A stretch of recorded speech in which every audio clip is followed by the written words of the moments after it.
I have David Krupp. He is the president of Supplier Support International, which owns Heat Injector. He's an engineer, the youth minister, and he's an entrepreneur. A very successful one too, from what I hear. So welcome to the podcast. Well, good to be here. No, thank you so much for, I think I had you on before, and I don't know if it was one of your marketing directors was supposed to be on way back, and she had to cancel. She had some family issues, and she had to cancel, and then Mariah was like, hey, can I bring my father-in-law? And I said, yeah, sure, bring him on, it'd be fun.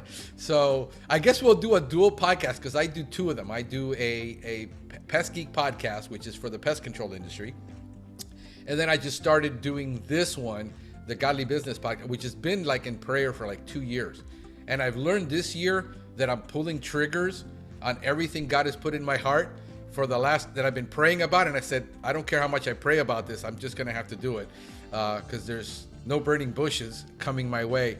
So I decided I'm going to just go ahead and launch this because I think it's going to help a lot of people who are struggling to run a godly business, because it's very difficult to be in business, much less operate under godly principles and stick to your guns and to your integrity and to do a lot of the things that you need to do to survive. I'm coaching and mentoring some business guys who are struggling in this area, and I think this is going to be just huge. Talk to me about your history, because I know you graduated as an engineer from the University of Toledo in Ohio. Okay, so when I was in Ohio, there were a lot of jokes about Toledo. So first prize, second prize. First prize is a week in downtown Toledo. First prize is a night. Somehow staying downtown Toledo is worse than a. I was born and raised on a dairy farm about 50 or 60 miles south of Toledo, and we never hardly, growing up in those days, in the 60s, we never hardly went to a big city. And so when I got to be through high school, then I started to figure out what I was going to do for the rest of my life. And it's pretty hard for any high schooler to say like, oh yeah, I really know what I'm going to do for the rest of my life. But you're kind of asked to do that. So I decided that I was going to get into electronics. And so I went to a school, the first school I went to, which was an associate's degree school.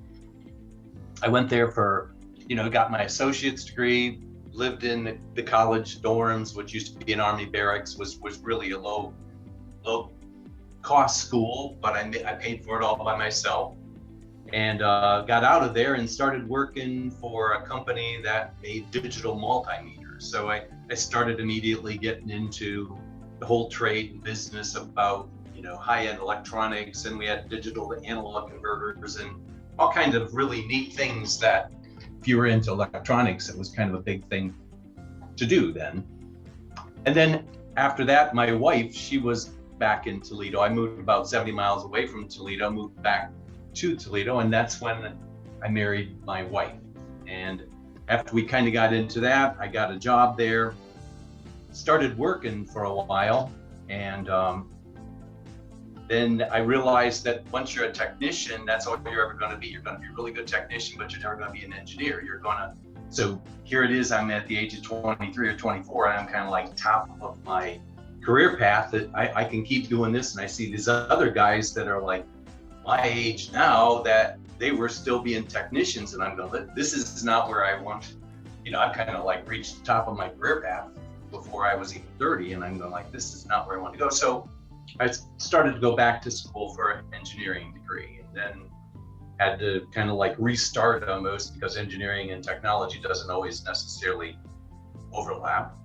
So during this whole process of going back into it, that's when we started getting to know really things about God, and really had kind of my first relationship with the Lord, where he started to really become real to me.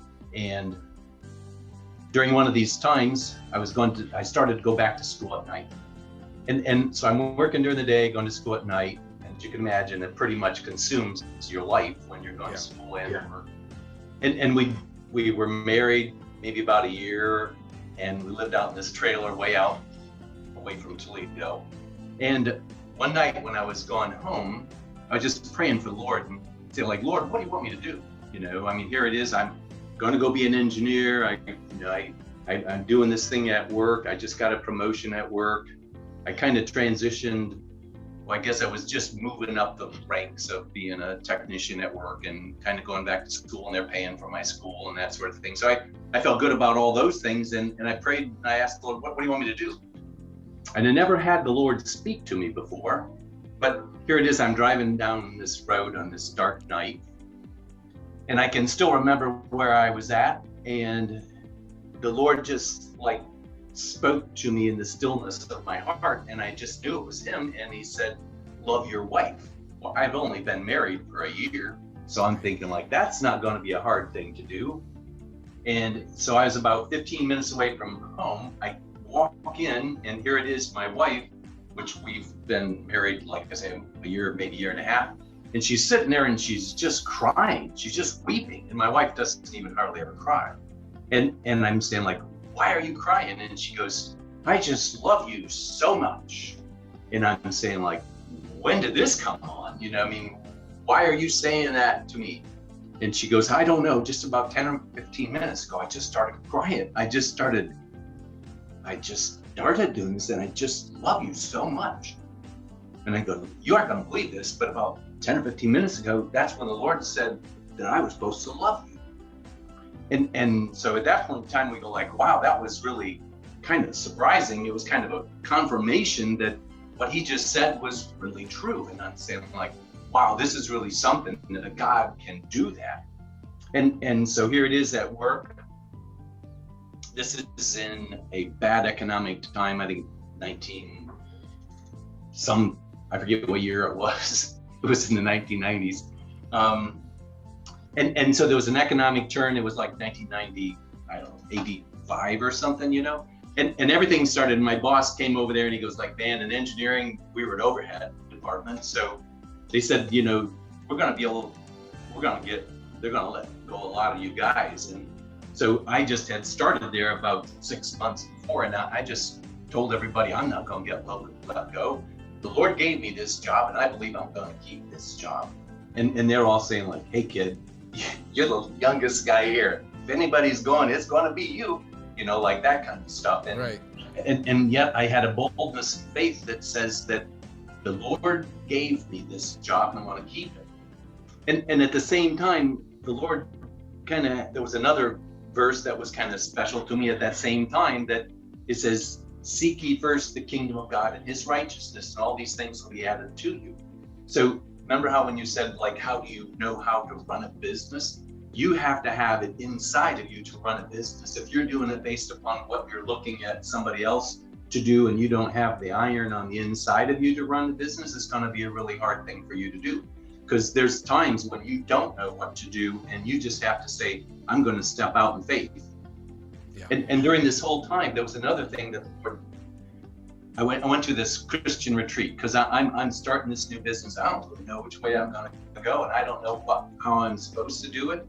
I had a background in engineering. I could build things. I had a background in all kinds of, I guess at that time I didn't have very much of a background, but as I moved forward in my life, I went back and I had to start to understand the same, you know, all during the stages of your life, you have to go back and reconnect with the God that's driving you at that point in time. And as it goes through your life, you're going to have different trials, but you're going to have the same God. He's going to be with you, just like David. He goes like, you know, you were with me when I killed the lion and the bear, and now who is this uncircumcised Philistine?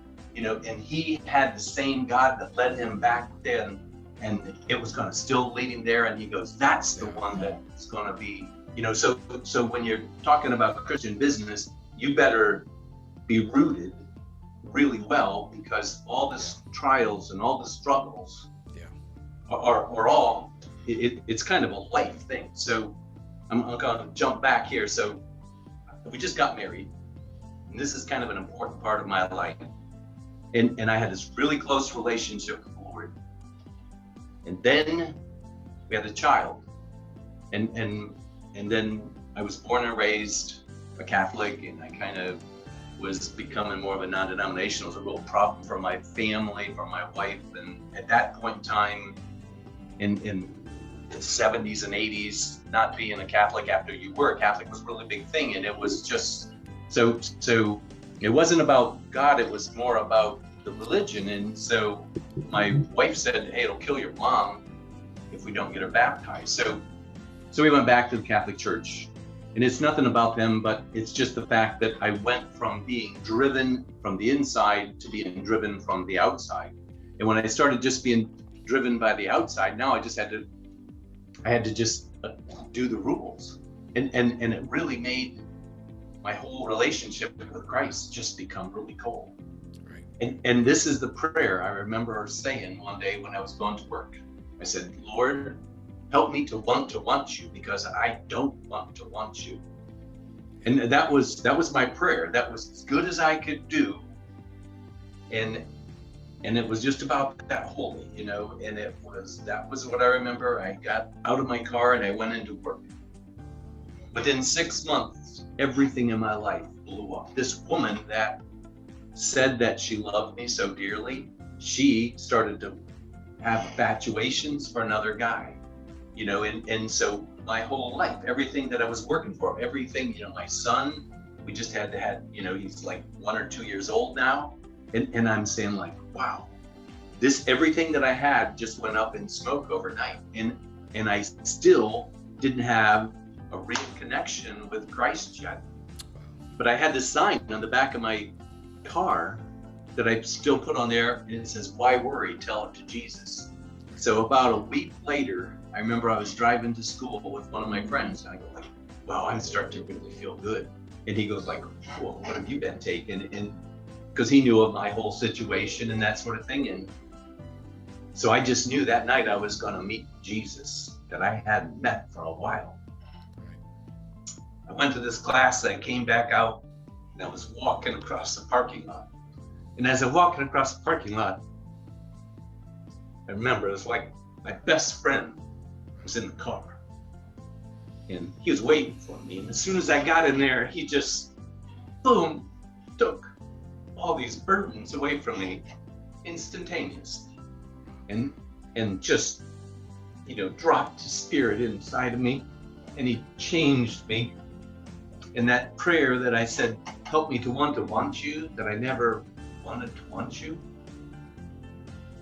I didn't put an end on it. And so he just came in. And since that time, I've just been like drawn to do the things that he called me to do.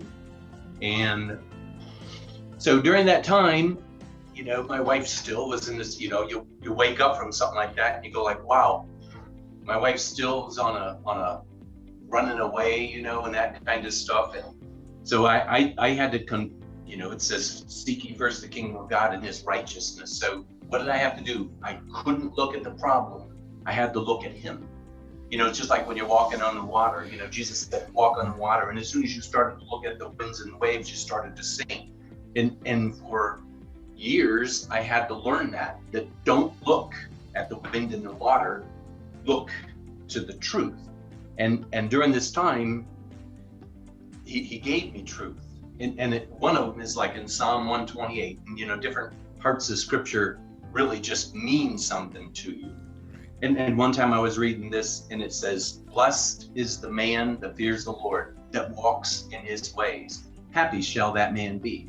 His wife shall be as a fruitful vine by the side of his house, and his children will be as olive branches round about his table. And then he says, behold, thus shall the man be blessed that fears the Lord. So I kind of said, you know what? I believe that God's going to bless me. He's going to put my house back together. He's going to do what he said he's going to do, because I'm going to do what he told me to do. And if I do what he told me to do, he'll do what he said he would do. And so he brought together with me, there was this guy that is probably about my age right now. He was a minister, and his wife, both were ministers. They were Pentecostal ministers. I never knew him before, but I went to a a Bible study, kind of a full gospel business. Then that's what they had back then. I remember, yeah. And I went to one of those things, and this guy, he invited me to come to a Bible study he was having. And at the Bible study, then afterwards, he said, hey, long story short, he started to counsel with me. And so he and his wife, for 2 years, every Monday night, I would go over there and we would just kind of sit in discipline, and I'd be all tight in a knot. And he would come over and just kind of help untangle me and steer me in the right direction, and gave me cookies and ice cream when I left. And you know, kind of, I got to be really, really their good friends. And they got to be my really good friends, I guess. And so for like 2 years, that's what the Lord did, is he kind of, and during that time, the Lord started working on my wife. My wife, I remember going to these Bible studies, and I look at this lady, and she was a really sweet lady, and I go like, oh, I'd like to have my wife be that sweet. And she's sweeter. She's sweeter now. I mean, so anyhow, this woman who walked away was compelled by the hand of God. She said I had to either come back home or else I was going to go into a mental hospital. And she came back home and she goes, you ruined my life. I'm never going to leave. Like, oh boy, this is not the woman that I wanted, you know. and so I just, and as time went on, the same guy, my wife, she left. She actually left even and got married. And she was married for a month. And then the Lord told her, like, that is the end of the line. You got to go back. And during this time when that whole thing, actually, my little boy actually was the one who told me that mommy got married. And at that point in time, I said, there must have been something that I did that made it not work, because I know that it's not you. And so I just kept on going. And within a month from that time, she was back at home. And the first time I helped her move, and then the Lord goes, I didn't want you to help her move. So she was there, she moved out again. And so the next time I go, like, you know, the Lord said he's going to build my house. So I said, okay, you move her back in here. And long story short, he moved back in here, transferred her whole heart, her whole mind, just like that, the Lord, it says that you shall know the truth, and the truth will set you free. And I saw her come to understand that she was deceived, and that all that was just a power of darkness that fell over her, and it was just removed. And overnight, in 5 or 10 minutes, it was gone. And she went around and told all the neighbors about how she was deceived. She went big Christmas party. She went over and told everybody, like, wow, what a bad thing that she did. And I was sorry that, you know, so this is the heart that this woman has. And so she just became my helpmate. Since that, we've had 4 more other children. We have 5 children. We have 14 grandchildren now. And it says, behold, thus shall the man be blessed that fears the Lord. And that's kind of what has happened in my life. And then as we kind of were going through this whole thing, you know, we moved from Ohio to Indiana, to Michigan, to Indiana. Then we moved back, and in 1996 we moved back to Georgia. Or that's when we moved. That's when we first moved to Georgia. We'd been down here for a couple of years, and the company that I was a big top 100 company or whatever. They sold, coincidentally, they just sold the division that I was working on after I moved down here to another company. After a couple of years, then I decided that this company was not really the company that I would ever want to work for. They had no pension plan, and they were kind of a godless company. They just, you know, they had some really good sales tactics, but they were the tactics of the devil. They were kind of like fear and deception, and that's kind of how they were really great salespeople, but they really use those things. And I go like, I just, that's not how I gotta go. I gotta build something that if somebody wants it, they like it, it's gonna work well for them, and they don't have to go over fear and deception and get them to buy it. So after we got down here for a while, and that's kind of like when you were saying doing these podcasts, okay, I feel like after a couple of years, I'm going to go start my own business. And then this was like 1996. Well, I guess in 2001, that's when I started my own business. And it was July the 16th, 2001, which was actually just about 2 weeks before 9/11, which was the stupidest thing in the world that he would have done. Yeah, but could have seen that. Yeah, nobody saw that one coming. But one of these times when I went on one of these spiritual retreats, and this was right when I was first starting my company, because I didn't know what to do. I got up in the morning and I was going to go down, and I knew that the Lord was going to give me it was just like Moses. He's going to give me length, width, and height of this thing, and I knew he was going to give me the length, width, and the height of this thing, and I didn't know if I was going to build a building or do whatever. And so as soon as I figured I was going to sit down there and walk and wait and stuff like that for the Lord to speak. But as soon as I started walking on the sand, the Lord spoke to me, and he said, "Seek me always, acknowledge me in all your ways, and lean not unto your own understanding." I think that's like in Proverbs, but that was not necessarily what he spoke to me. Those are the things, but the things that he impressed to me is seek me always, acknowledge me in all your ways, and lean not unto your own understanding. And if you stand back and look at that, that is faith. Seek me always, acknowledge me in all your ways. And so he wanted me to walk by faith, and he just told me those things, do those things. And so that's kind of how it is that he's done throughout my whole life. He's kind of done those things. And then as I started in this business, the Lord showed me this other thing, and it was a method to heat air. And I was actually designing a spray booth for Bluebird Bus, and it was going through this whole thing, and I went up to get some coffee, and I'm walking across my kitchen, and just like that, this thought came to me, and I go oh, I've never seen anything like that before. And it was the thought of this thing that later turned into what we call the heat injector. And it's a unique way of heating air. And he showed me in 2004, and for the next 2 years, I go, if it's so good, why hasn't somebody else done it? And I searched, and I figured out would this work? And so I kind of was asking a lot of different questions, and I never really applied for a patent on it until I was going to go file for a grant. I was going to go get this $250,000 grant, and long story short, I didn't get the grant, but that's kind of when I first wrote the patent for it. Got the patent back. Every claim that I did was denied, and then I had to go back and fight.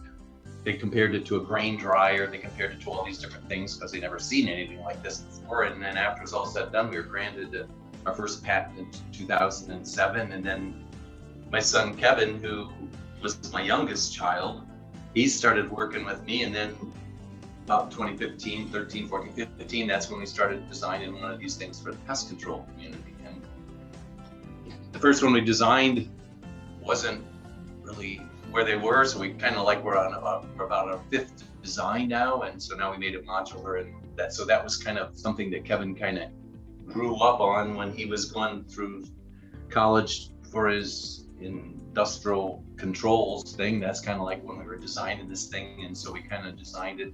It was just something that I've been able to kind of help my kids grow up doing these kinds of things and teaching them and that sort of thing. So that's part of Christian's business, so that you can kind of bless other people and teach them what you know. Yeah, no, I've got 1,000,001 questions for you, but I know we don't have a million years. The Lord is going to come before I'm done. But I just, first of all, thank you for that testimony, because, man, I'm currently going through a divorce.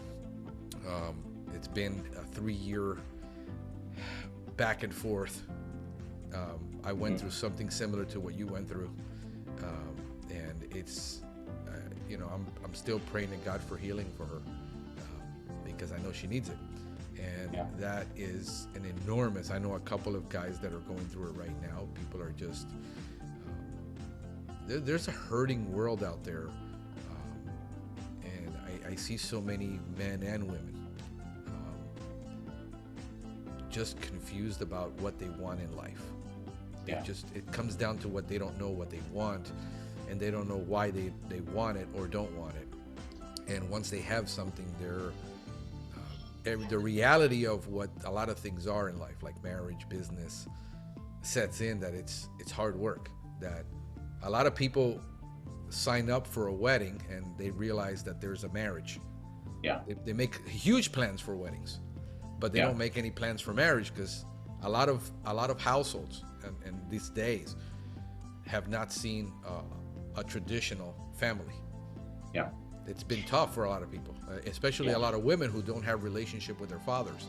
I see that in ministry, and me doing youth ministry for 20-something years, dealing with that there's just an unhealthy relationship with parents. It transitions over, and a lot of the time, and you couple that with unbelief and darkness, and and then you're a believer in the family, you got a target on your chest. It becomes doubly hard. That's an enormous problem, and especially that's one of the reasons I did do youth ministry. I lost my father when I was 5. I was raised by a single mom who struggled her whole life. I mean, right now she's at home with me. She's got terminal cancer. That hit me hard because she had known for 2 to 3 years but never told me, and I found out a month ago. And ever since, that was when it was already really bad, going downhill. And I got insomnia right now.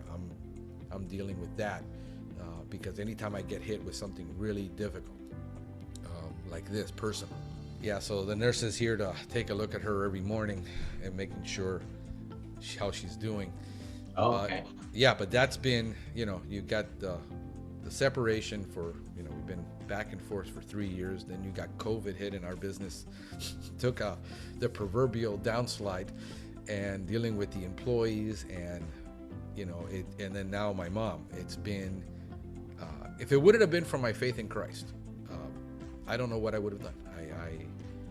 Dealing with all this at one time where you're juggling all these balls in the air, usually everything is so this is where usually the rubber meets the road, where that faith in Christ, and I've been having, and I'm still mentoring and teaching and trying to in my life. I just know from my calling from when I was born again. The moment I was born again, God put in me the gift of teaching, and I've always been I come from a technical background in computer science. But my passion is always training people, and I look at training in discipleship in the same way. Yeah. And I look at a lot of the problems in a lot of industries and in the church where there is no real discipleship happening. It's teaching and lectures, and that's not training, that's not discipleship. That is part of it, but I'm more of being hands-on with the people in the field, walking. I just had a conversation with a young man who's struggling, and he was grown up in the church and struggling in his life, and I said, you really need to understand this walking with Christ and discipleship. And I said, call me at night, like, we're in this, call me, he's far away, but call me at night and we'll go through scripture together, and at least I'll be there with you. But in the time like this, my giving is still part of what I do, because this is what restores me more than anything else. Is you think you would hide away and say, no, I don't have time. This is what actually strengthens my faith, restores me as a person. I was went to bed last night and I said, David's going to be on in the morning. I cannot oversleep, even though I'm not sleeping very well. I'm trying to, restore that sleep, and it usually takes 2 to 3 weeks for me, and then I start dealing with it. And that's been. Están arriba de la mesita esa negrita. Ahí arriba mismo está. Están en una cajita. Está en la otra esquina, el otro lado, el otro ladito de la. Ahí arriba. ¿Lo encontraste? No, dame un segundito. Hold on a second. Okay.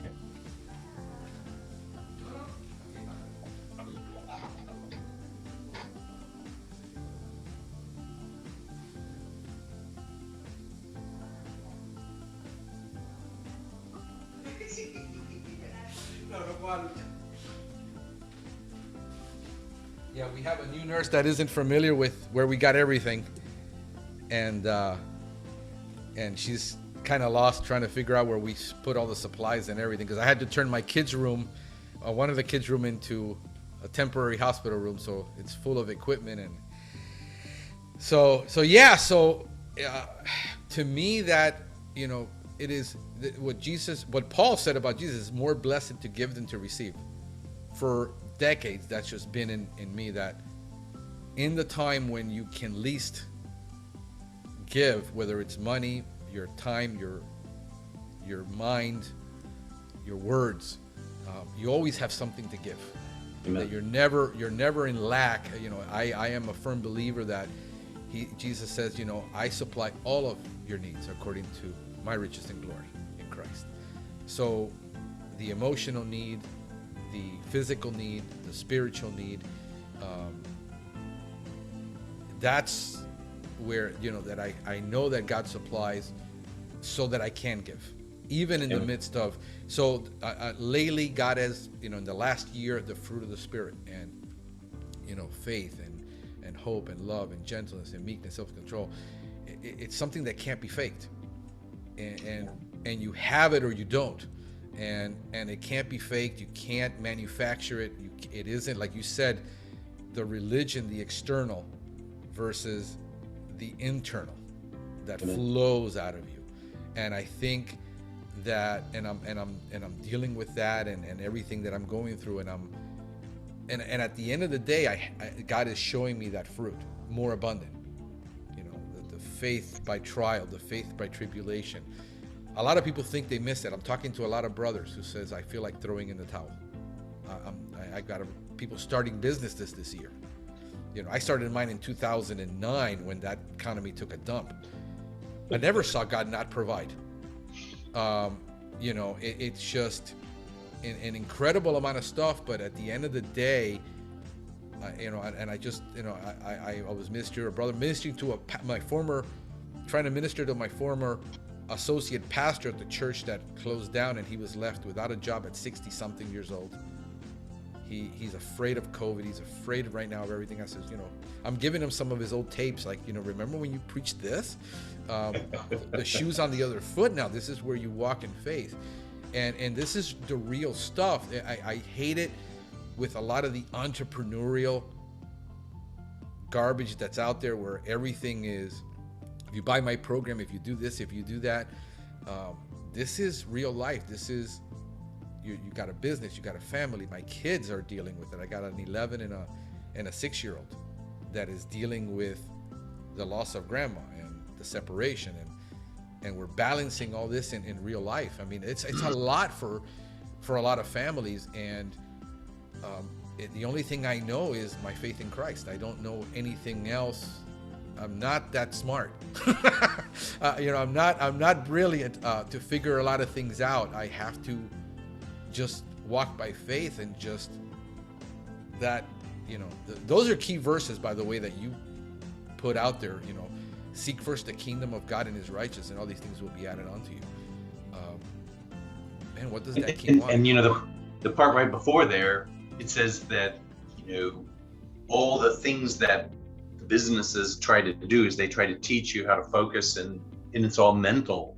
Yeah. So the thing that we have to realize is that when we're born again, the part of us that's born again is our spirit, not our mind, not our will, not our emotions. Yeah. And when people are trying, it'd be just like you, when you're in computer science and you're seeing somebody and they're over there and they're trying to do something, and maybe they don't have a touch screen and they're trying to touch the touch screen and make it work, and it won't work.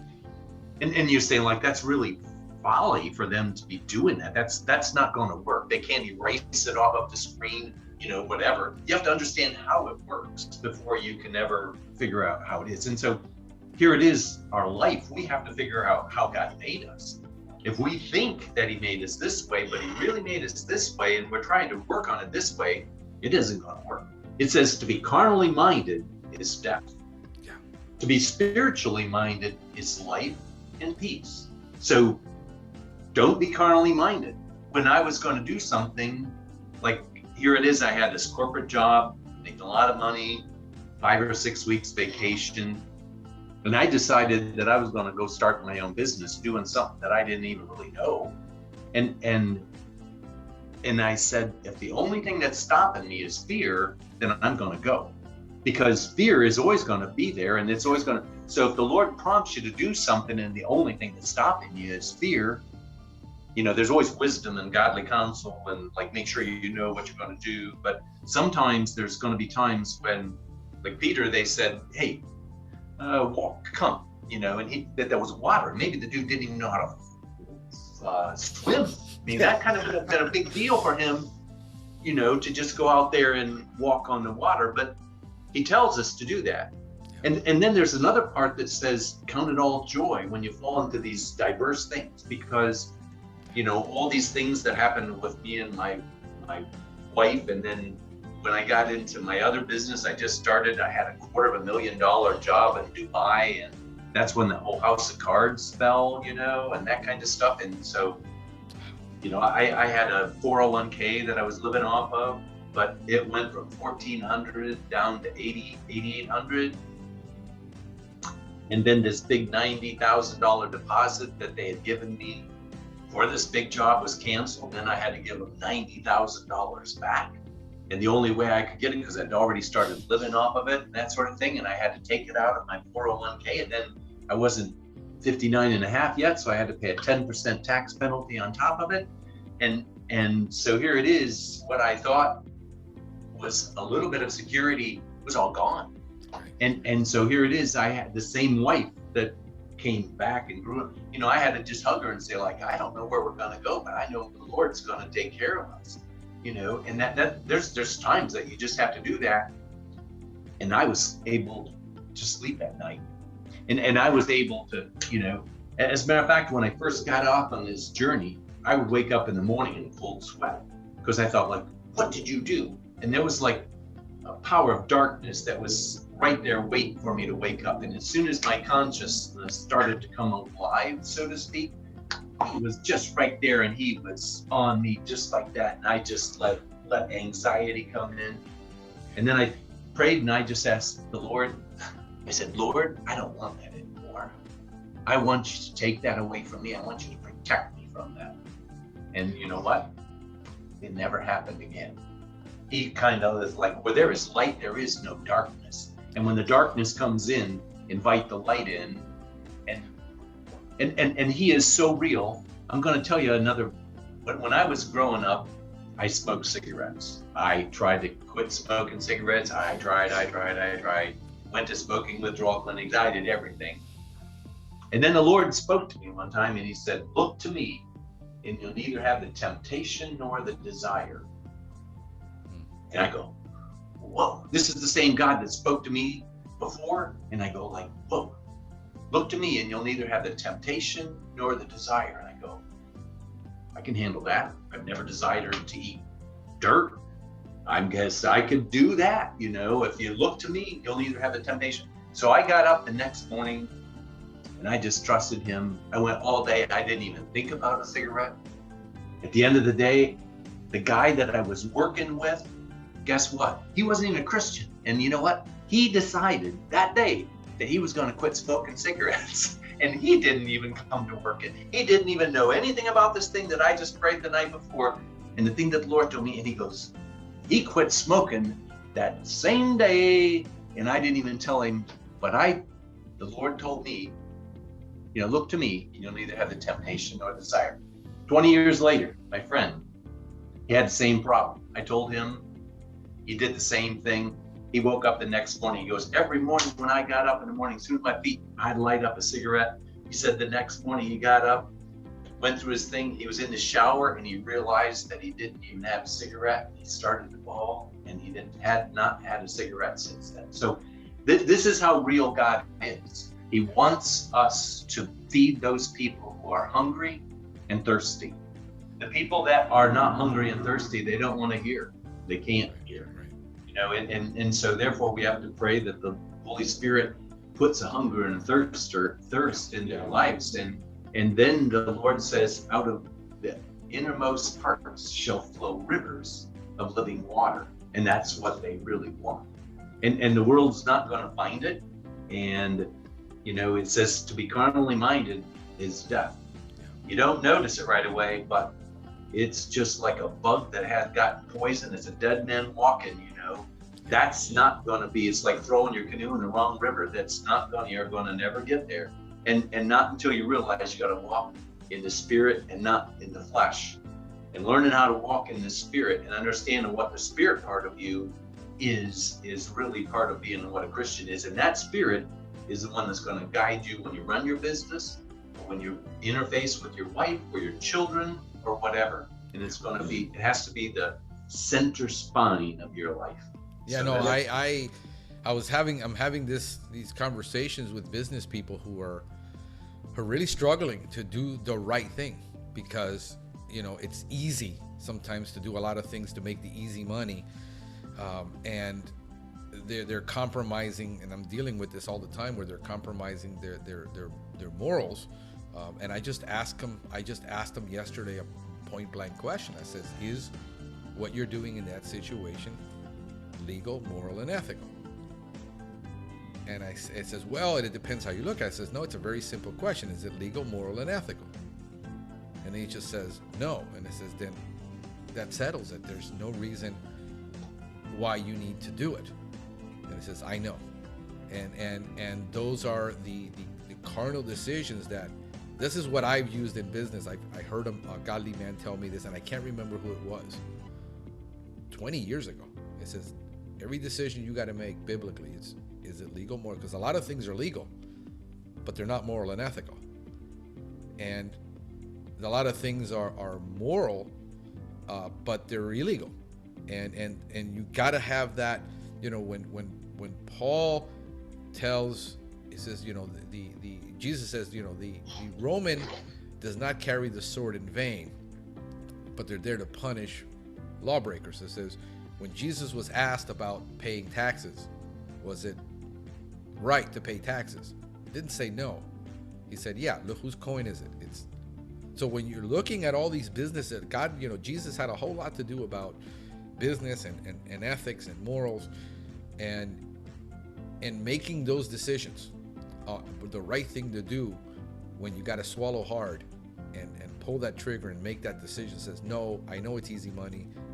I'm not going to do it because of this, even though it slows me down. I mean, a lot of decisions I've had to make in my business have slowed me down because I'm not willing to do it. I'm in the chemical business, you know, I'm in the pest control industry. Yeah. You know, there's certain ethics that I have that I said, I used to struggle when I was told to baseboard spray a house. And I saw a little kid running on the floor. It was legal. I followed the label direction. I told him, keep him off the floor. It was, and the moral and ethical part of me said, something is wrong with this. Why does that little kid is going to put his hands in his mouth?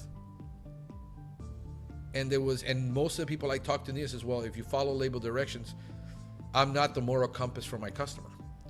I said, well, if I know the truth, and I know about the chemicals, and I know the truth, and I struggle and I violate my conscience on what I know, and the customer is ignorant of this, are those that have light, you know, don't, you know, share that light with those who are in darkness. That's the difference between being a Christian believer and says, well, I'm not, I mean, I've had Christian brothers tell me I'm not the moral compass. I will spray their home if they want. And I says, it doesn't solve the problem.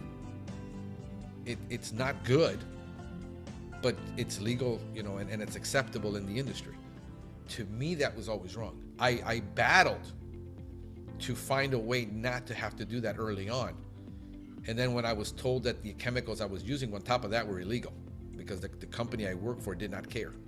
They didn't know that 3 products they were putting in a tank were actually out-labeled. They were illegal to use in residential environments. So all these issues of I don't want to know, and it's okay because everybody's doing it. It slowed me down tremendously because I could not bring myself to do that anymore. And when I explained it to a customer why it was, even some of them says, well, I don't want you here. I mean, I want the chemical in my home. And I lost customers because of those decisions. So doing the right thing, because it is the right thing to do. And I reverse engineer everything. You were talking about the spirit and the body. I reverse engineer everything I see. And I look at everything from a godly, from a biblical worldview, and everything goes through a prism of Scripture. I have a friend, we're comparing books, and it says, well, that he's the psychologist saying this, but God is the ultimate psychology. He said that way before. Here it is. Here's the example. And so I reversed that, and back to your point about the man is born in his spirit first, and we keep thinking of solving the bodily problems, the money problem, the physical problem, and then realize that your emotions are stuck in the middle between the spirit and that flesh. You got to make a decision.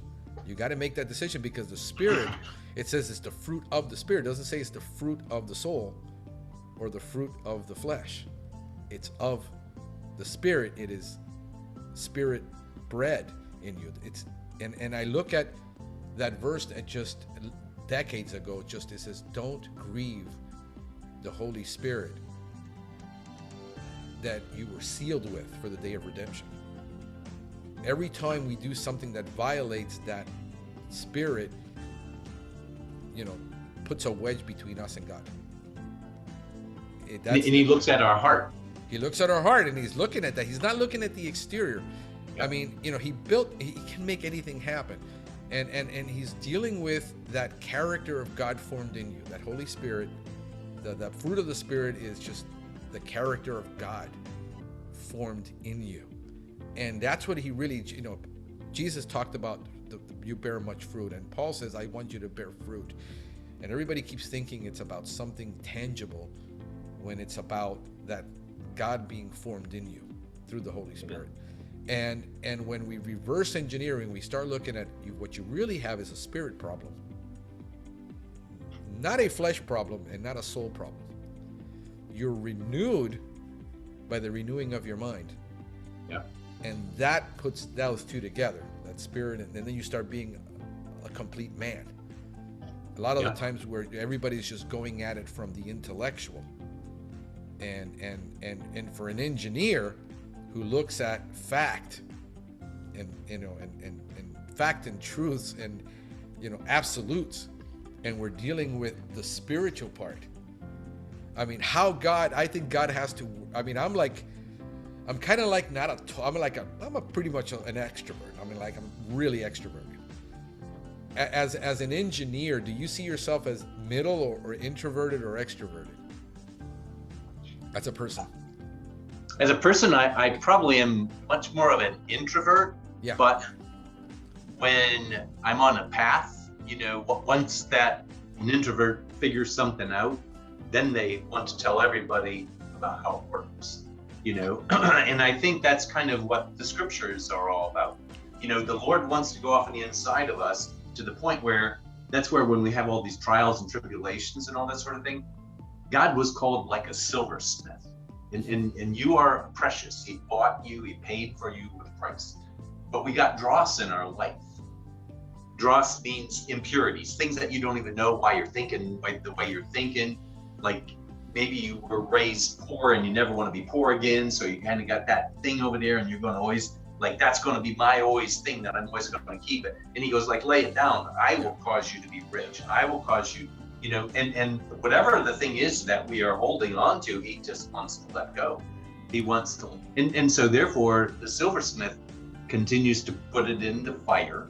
We don't like to be put in the fire, but that being put in the fire causes the dross in our life to come to the surface. And what he does, the silversmith continues to do that, until he sees his image in the silver. And so what he said is that he bought us, he put us on a lampstand, and he said, I'm going to put the light inside you. It's not going to be your light. It's going to be, we're like a light bulb. They don't even see the light bulb. You just see the light that comes from the light bulb. The guy that spoke to you 20 years ago and told you something that you remember, he was a light bulb that went through and spoke to you, and that's what you remember. And so that's kind of what our lives are about. And that's where he said that's a living, it's going to be like a living water. It's going to be out of you shall flow rivers of living water, because that's what people want to have and understand. And the talents that you have to put these things together and see how they're working, and then to go over and help somebody that doesn't know their way figure out how to go their way, to say, like, you're never going to get that way. You got your canoe in the wrong path, in the wrong creek. You got to put it over there. And there's fruit.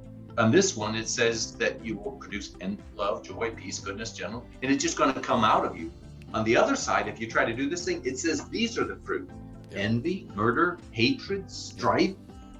You know, those are, so therefore you have no choice. You just have to make a choice which way you're going to go, because that one will produce fruit and this will produce fruit. Which one do you want? You can't go on this one and hope for that fruit. It ain't going to happen. And that's kind of where the Word of God is real simple. And it's just like engineering. It says, like, you know, if you're going to go this way, you're going to throw that in there. It's a conductive. You're never going to have a static charge on a conductive thing, you know, whatever. You know, so now you have to do, so it's just a law of science, and this is how it is that he made us, and his truth is his word, and that's kind of what we have to plant in our life and be guided by that. You know, absolutely. I one of the constant verses that keeps coming up, you talked about the fear that you had to overcome. The one that comes to me all the time is perfect love cast out fear. You know, if you understand the perfect love of God, which a lot of people don't. I'm talking to people and ministering to them, and I'm a probe. I'm like probably like a goad. I'm an electric cattle prod. I prod people into really, you know, seeing themselves and seeing the problem that's in front of them. Because I'm a troubleshooter by nature, and that's what makes me good at what I do. Is I wasn't a great programmer. I was a great troubleshooter. I could find problems. I'm kind of like, you know, I walk on a roof the other day, and I found the only nail on that roof that was out of place. And he said, stop looking at all my problems. You know, the owner of the home told me, I got to fix all this, I know. But I found the one nail that was sticking out of that roof. I'm just wired to see the problem and then offer a solution. I have a very difficult time engaging in conversations where people want to whine and complain. And I got people that are coming to me 6 months later telling me the same thing. Lo puedes poner ahí, yo lo boto, no te preocupes. La ropita arriba de la bolsita esa que está ahí, que tiene ropa dentro, que para yo lavarla. I just don't have for you to come and tell me your story and then say, what do I do? And then I tell you what to do, and then 6 months later you're back at me again with the same problem. You know, ask me again, I'm going to tell you the same. I have an enormous amount of patience, and people are like, man, how are you so patient with this guy? He says, because he's trying. He's falling on his face, but he's getting back up and he's trying. He doesn't give up. And as long as people don't give up around me, I will just pour myself into an enormous amount of people. And that perfect love cast out fear. When you were talking about, I said, in business, are you in love with the idea, or are you in lust with the idea? A lot of people are in lust. They're getting married for all the wrong reasons, because they're trying to get away from their parents. I see this constantly with young people, you know, trying to get away from mom, trying to get away from dad, latching onto this. It says, are you in love or are you in lust with the idea? A lot of people, I said, I started my business. No, you incorporated it. You haven't sold a darn thing yet. You know, that's not, you know, really starting and just putting paperwork together. It's are you moving in that direction to build? And is the love for what you're doing greater than the fear? And then that trust in God just casts out that fear.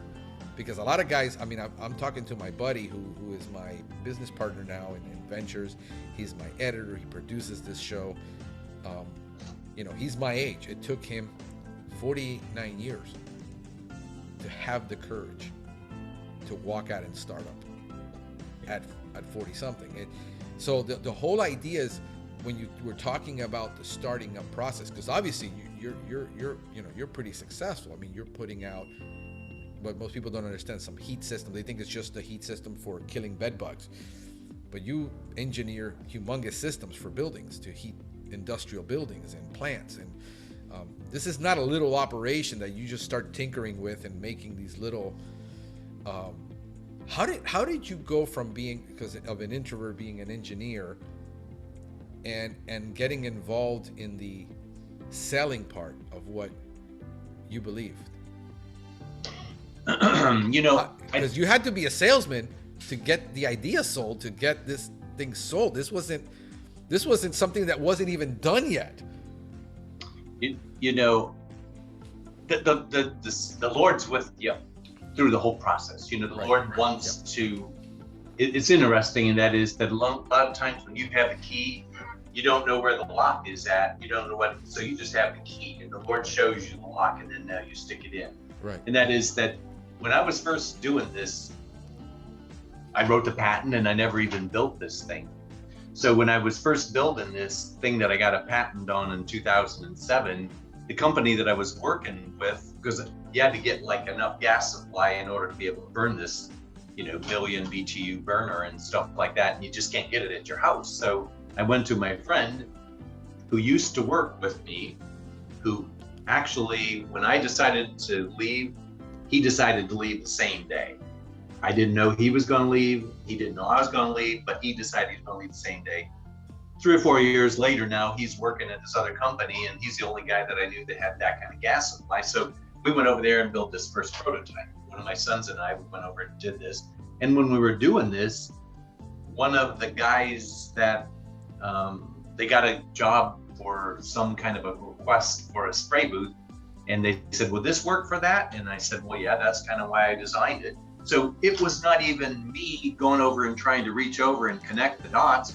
There was some salesman that had seen this thing, a need arose, and this was just something that was there. So some engineer from Train that lived in Kentucky, he was going to go to Florida for Disney World. So he stopped over it on a Saturday morning to come over and see this thing that we call the heat injector. He didn't even know why he really even needed it, but he goes, "Where did you come up with this?" And I said, "The Lord showed me this." And so on one end, he would see this thing and it was just bringing in cold air, and the other end, it was just coming out. He was like, "How in the world did the heat get?" Sorry, going back to your The sales side. The sales side, yeah. What you God gave you the vision on that. The Lord just has brought situations around, and we have never, like this whole situation with this guy for the Train situation. We started dealing with Train, and they started building. We now have heat injectors and automobile plants, and Denver water treatment facility uses all of our heat injectors. They have like 30 of them or whatever, and they're big ones for other jobs. And it seems like we know more than just one thing done. And we had somebody else knock on our door. We had a guy down in the problems that nobody else can kind of solve. Right. There was a greenhouse down in Texas that it was put together by the Presbyterian Church, I believe, and they built it, and they built it a little bit wrong, so the heater was before the dehumidification coils, and then they wanted it to be reversed, but you can't do that. So I said, well, I know how we could do it, and so we went over and we showed them how that they could rework it, and we just injected heat into it in this other spot. So we were able to solve problems with air. Another guy that made rail cars, it would just be like they come up, they knock on our door and they go, "Hey, we have this problem with rail cars. We can't dry them out. Can you help us figure out how to dry them out?" We never did it before, but we figured out how to dry it out. So now we heat this whole rail car booth that's 100 feet long, 20 feet wide, 20 feet high, heated up to 140 degrees, and they put the whole rail car in there. So we've just done a lot of different kinds of things like that. We just built a so that the Lord just kind of brings the things around for us to do them. And then as we've been building this portable heat injector and then we made it modular because the pest control people, they have to carry it upstairs and whatever. And so we made it modular. And just like you had said, I did not want to move it forward because some of these pieces, they weigh over 100 pounds and it's hard I can't pick that thing up and put it on. My son, he can, but I go like, I don't want to do it unless we can do it without having to pick up any of these pieces. And I did not know, and I go like, we're going to have to redesign it. And he goes, oh man, I don't want to redesign it. So here it was like at the end of 2019 and we were going to go build the new model, but I said, I don't want to build it because I want to make it so that people don't have to pick it up because it's just, some of these pieces are too heavy. I cannot pick it up and put it on there. And we got to figure out how to do it. And the Lord, I did not even know that this machine could do what it did. But in about a half an hour, it's got removable tires and stuff like that. And the Lord showed us how you could tear it apart and take it apart without even picking up any of the pieces. And it was there all the time, but we just didn't even know how to do it. We designed this machine. We built this machine from the ground up, every piece. We balanced the whole thing. We just did everything about this thing. And we didn't even know that it had the ability to be able to be disassembled without even picking up any of the pieces until the Lord showed us how to do it. And it's really slick. You pull these two pendulums, you put it down, just like pushing down, the hood pops up. And it's really, I watched Mariah, I watched her do it by herself, take it apart and put it back together. It took her about 7 minutes to take it apart and put it back, 7 minutes and 6 minutes or whatever, to take it apart and put it back together. So it was just like one of those things we didn't even know. It was like the Lord, he goes before we designed these pieces. We didn't even know that when we were designing these pieces, these real rounded edges on these things, we didn't even know that was why we were doing it. But he was gone before us. So, when it comes to sales, the Lord shows us kind of like what it is that we need to do. So what we've done is we kind of, like you said, in order for, I named my business Supplier Support International. The reason why I did that is because the greatest in the kingdom is the one that's the servant. So we decided, or I guess I decided, that we were going to go be servants. And when people have a problem that they can't solve, they're going to come to us, and then we're going to help them solve their problem. And so that's kind of like been the gist of what we've done. For a long time, I had this guy that was in the industrial side, and whenever he had need for spray booths, we designed booths for. He's up in Seattle, Washington, and we would have. And during this whole process of doing this thing, at first I left the business, and I bought sheet metal from these guys, and I designed it, and I sold it to these other people. And I was just acting like the middleman, designing it for these guys until that worked out really good, until they decided they were going to sell their company to another guy, and then they didn't want me anymore. I was kind of like their competition. So then I had to go over and figure out how to make sheet metal from the ground up. These were all challenges that I go, I don't want to do this. I thought this was going to be an easy way for me to do it. Now you made the water a lot deeper here, because I have to figure out how to design sheet metal and bend deductions and how to run it through the press and the brake. And so we designed this whole system about how to do this thing. And I could design something, drop it on a spreadsheet, send it up to these guys. They knew all the parts. They printed the labels. They sent the parts off to these other people. And it was great. I mean, it was just, I would design. I was just design. And talk about being an introvert. I don't listen to music. I just sit there and I design things. The Lord shows me how to do it. I'm still all quiet, nothing, and that was kind of like how the Lord just spoke to me. And I just was kind of like hiding in this cave with the Lord, and he would just show me how to do these things, and I would design them. And that's kind of how these things kind of got birthed. So that now we're starting to make then this portable machine for the pest control market. And so we came up with another thing to make it so that people that, it's pretty hard to come up with like $35,000 to go and kill bed bugs and say like, I think I could do this. Well, it's a pretty big nut to crack, unless you really have that kind of thing going on for you. So So we came up with this ability to make it so that people can start to use the machine and we can collect money on it based upon the hours that they use.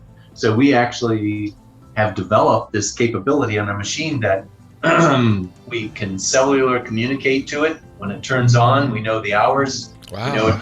We can know where it's at. We know the GPS location. When they shut it off, it tells us how many hours. And if they don't pay, we can actually shut it off and they won't be able to operate on it. So it's just like a Coke machine you put in somebody's. So basically you're leasing the time for them to use it, so that so if they're downtime, they're not paying for something, but if there is uptime, then it's a fair system, because then you're making money and they're making money. So yeah, I think that's amazing. As they make money, and that you can spend a lot of time trying to sell somebody on something, but if they have a need, then it makes it easier for them to be able to get it. And then basically I just take that money that they pay, which is part of, and we're going to bill them after they actually already did the heat treatment, so they will have already been paid. And so they can buy it without necessarily feeling that they have to drop all the money on it right at the first day. That's amazing. Yeah, going back to sales, because I was in sales. I mean, I trained in I took my first electronics course when I was probably like 12. I like tinkering with stuff. Okay. But I found that I was a real extrovert, and it was very difficult for me to sit behind a computer, suffering with ADD. I literally had severe ADD. I mean, I was so bad in second grade that I flunked second grade, and then they discovered it. And they had to put me with a teacher for 4 hours a day, me sitting by her side. Literally, I was her only student for half a day in elementary school. So it was really bad for me to sit with somebody. Like, I can have this enormous conversation, but my mind is, as I'm sitting here with you, I'm thinking 15 things, and I'm an extrovert, and for me it's so easy for me to go out and just talk to people, but I'm not a high pressure sales guy.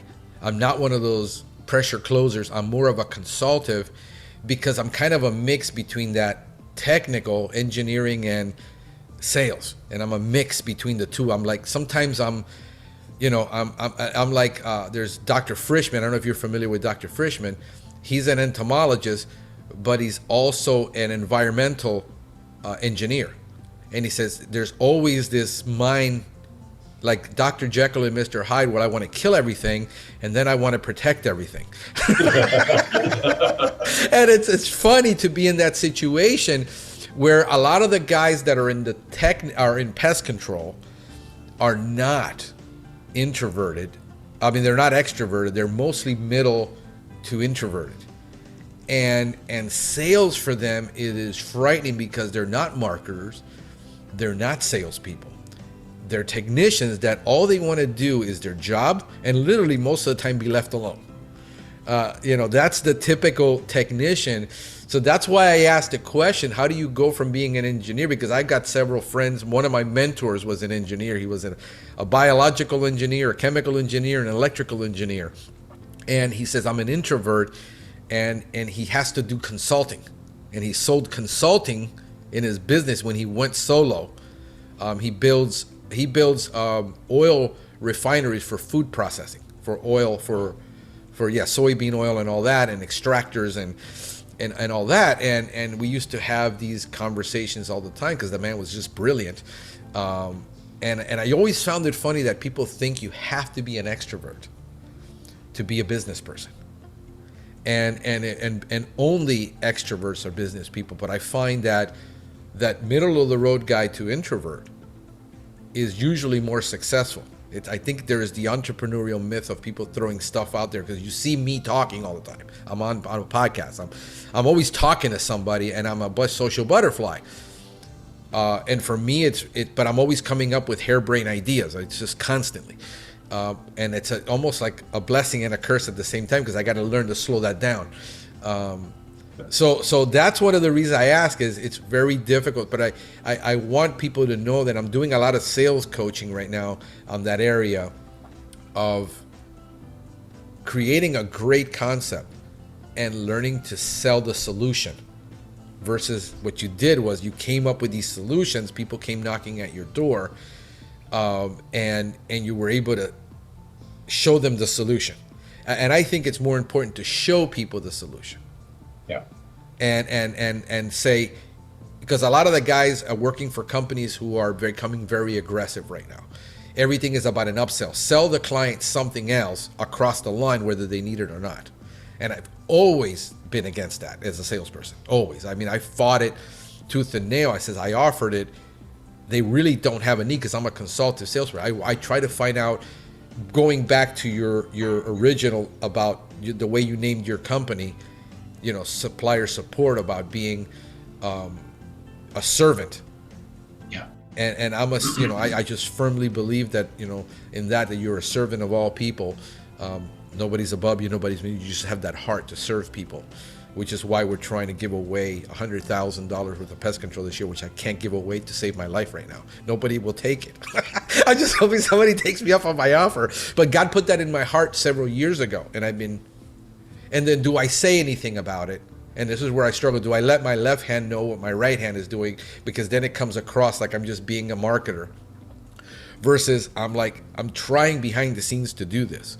And it's very hard. But so I'm a servant leader, and I'm a minister all the time. I just don't see myself separate from my work, and my work is my ministry, because I'm figuring out what you need to serve you. And even with big companies, and whether people have money or not. And that becomes, you know, so I was always, you know, these guys are always dealing with this in their heart. And I know that's a struggle in their heart about being a salesperson when they don't feel that the person needs it. But if you really try to find out and reverse engineer and figure out where the need is, and then offer the solution, and it's up to them whether they buy it or not. It's been working for me. A lot of sales guy will disagree. No, you need to be cutthroat and this and that. I totally disagree with that concept. I am more in line with the way you ran it, to where you're figuring out where the problems are. But for me, it's easy because I'm a troubleshooter. So I see problems everywhere. Everything is a problem to be solved for me. I mean, that's just the way I'm wired. Well, and probably, you know, I'm going to tell you that all these situations in my life kind of were things that the Lord let me, you know, you kind of get your values adjusted. Yeah. For example, when we were having these problems early in our marriage, my mom and dad, my wife's mom and dad, they had bought us a vacuum cleaner for wedding present. Well, a couple years later into this thing, I was working with this Christian businessman, and he was selling these kind of high-end vacuum cleaners and stuff like that. And he kind of talked me into buying this really high-end water vacuum cleaner and stuff from my wife, because she'd really like it. And his goal was to try to get me to buy that. He didn't really care anything about my wife wanting that. Maybe it was really good, but he knew we were just brand new married. I didn't really need this thing, but he was going to sell me this thing. So I thought, well, I'm going to make her happy. You know, she's not really happy with me right now. I'm going to go buy this sweeper for her. And I bought this sweeper and traded in the one that she came, and I tried to show it to her at the end of this thing. The salesman sold me this thing on, and it didn't turn out well at all. And so at that point in time, I kind of realized that I don't want to talk people into buying something just because they're, you know, and so therefore I had a rule. They have to really want what I want, what I'm designing, and I want to design it better so that they really want it more before I have to go over there and try to sell people on it. The people that I have talked to people on it, they liked it. And many of the people that have bought one of these things have bought a second, you know, and so it's a good thing, you know, but that part of me is probably, like you say, it's kind of a hard thing for me to go over and try to force it on somebody. So that's kind of why I kind of changed this other softer touch that says like, hey, now I'm going to tell you that I can be abused by doing this thing, because I've had some people kind of try this thing and, you know, kind of backfired on me and that sort of thing, because they tweaked the machine and then it didn't work, and then they kind of said, oh, I don't want it. So that's fine, but that's part of what we kind of like learn. If we're going to serve somebody, we have to be willing to serve them, and so that's probably, Frank, if anything, that's one of the hard things for me to transition over into the sales thing, because not everybody has the same giftings that you have that want to go over and just feel like, I like to talk to everybody, that kind of stuff. So yeah, that's it. So I'm trying to have empathy where I understand where they're coming from, because I struggle with it. I mean, I love talking to everybody. I'm just not that pushy salesperson, the visual traditional salesperson. I really want to get to know, so it slows me down, because we're in pest control. This is not a big, where you're trying to sell $100 million system that takes 2 to 3 years to be talking to everybody involved to make these decisions. This is pretty much, I got bugs, I need to solve it.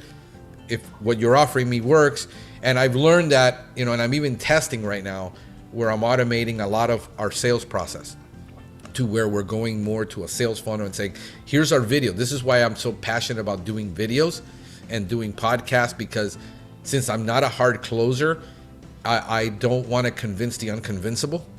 Yeah. So what we do is a lot of training, and I see myself as a trainer in everything I do. So all my videos are about training and education and helping people see the benefit of what we do. But at the end of the day, if you're still stuck and you want to spray your house, we're not for you. We're not going to do it. I mean, we actually have a 0 spray policy. It's, if you spray somebody's house, I'll fire you, because you can't justify it in any of our protocols to solve any of our problems, except maybe a flea problem, and then on top of that, we use an organic certified product for that. So we actually are hardcore on that I don't care, the customer, I want you to come and spray my house. I don't want you to do this. Can you do the other? No, it's this only. We don't give that option, because then we're just not, it doesn't differentiate us from anybody. Then there is no values. Then there is, we'll just do whatever because the money's there. So we'll offer you both. No, I decided early on to say, no, this is what we sell. And even for our lawn care customers, I even want to get out of that industry for lawn care, because it is so chemical intense. Yeah. But I'm on the point where God is doing that for me. Our general household pest has doubled in the last year, while our lawns have declined. We're almost break even, but I saw the decline. And I've been talking about it public. I even said I'm thinking about getting out of the lawn care. It doesn't align with my values of what I see that we can do for the business, because it's so chemical intense. And trying to find a customer in South Florida with $1 million to $3 to $5 million home that says, I will accept a kind of good looking lawn, is not acceptable to them. And that's our client right now, that wants that golf course. So I'm always struggling, but I tell the customer, listen, if you will listen to me, I can reduce this pesticide to almost virtually nothing on an annual basis, but you're going to have to get your landscaper to bring his A game, and you're going to have to be on top of it and do, this more frequently. It's one or the other. I can't give you both. And having that transparency with people is like, well, I don't really want that. Okay, then, you're not for us, and I'm okay letting you go. So having that integrity, people struggle. They think they have to be that salesperson. They have to sell something people don't need.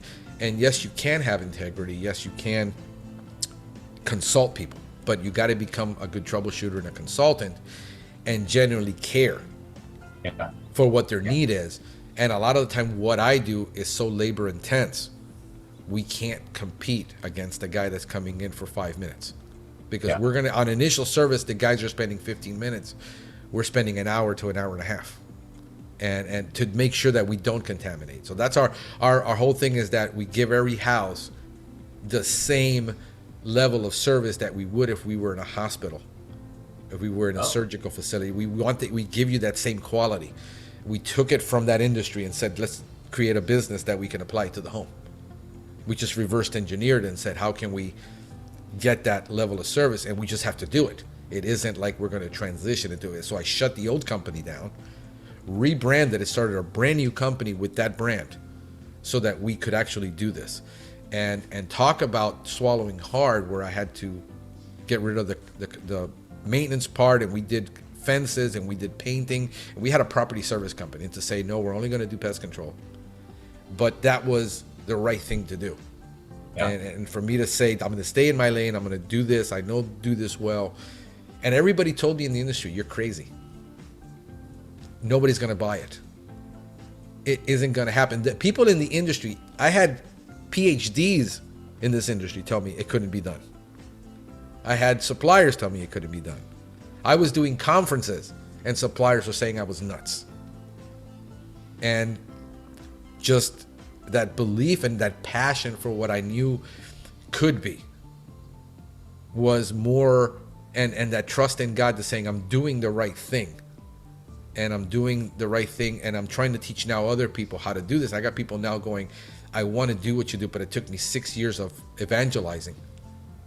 Yeah. This whole concept of holistic pest control, that is now, after I rebranded shut the old company down in 2013. I lived a year off of the sale of all the equipment, literally. That's how I lived. I sold it all, and I said, I'm going to start selling it piece by piece. And I closed the company down, and I had all the equipment stored, and I was selling it off for a whole year until I could, living off of, because I didn't have enough pest control clients. It was 50% of our business. And I literally sold it all to build this one company. And then people are like, no, you can't do marketing on Facebook, and you can't do marketing on YouTube and do YouTube videos and get clientele, and you can't do blogging. Nobody's going to buy it. And literally, that's how I built it. I literally understood. I'm like salmon. I like going against the culture and the grain and saying what can't be done, and then proving everybody wrong. It's more, I tell you what, it's more rewarding for me to prove everybody wrong than it is to make money. Well, and probably, what it is that you're being led by your spirit to do something, and you're always going to have challenges whenever the Lord kind of shows you to do something. And it's like, if you follow everybody else, you're going to get where everybody else got. But if you're going to follow the Lord leading your life to go in a different direction, it's like you're on this race and the Lord tells you got to run through this woods. You're going like, everybody's gone that way. Why do I want to run through this woods? And then now you're going through there, and now you get halfway through and it's a swamp, and you go like, why am I doing this? And then you find out on the other side, that's where you really needed to go.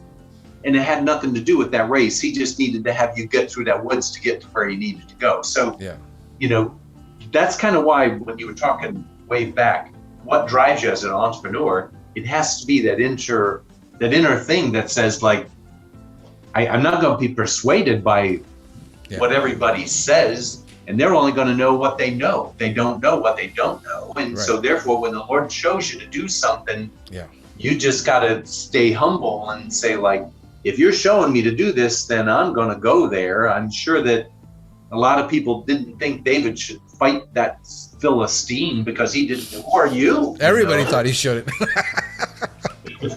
Yeah, I know. That's kind of the same way I feel. Like everybody's telling me no, no, no. And yet I'm saying, but it's clear.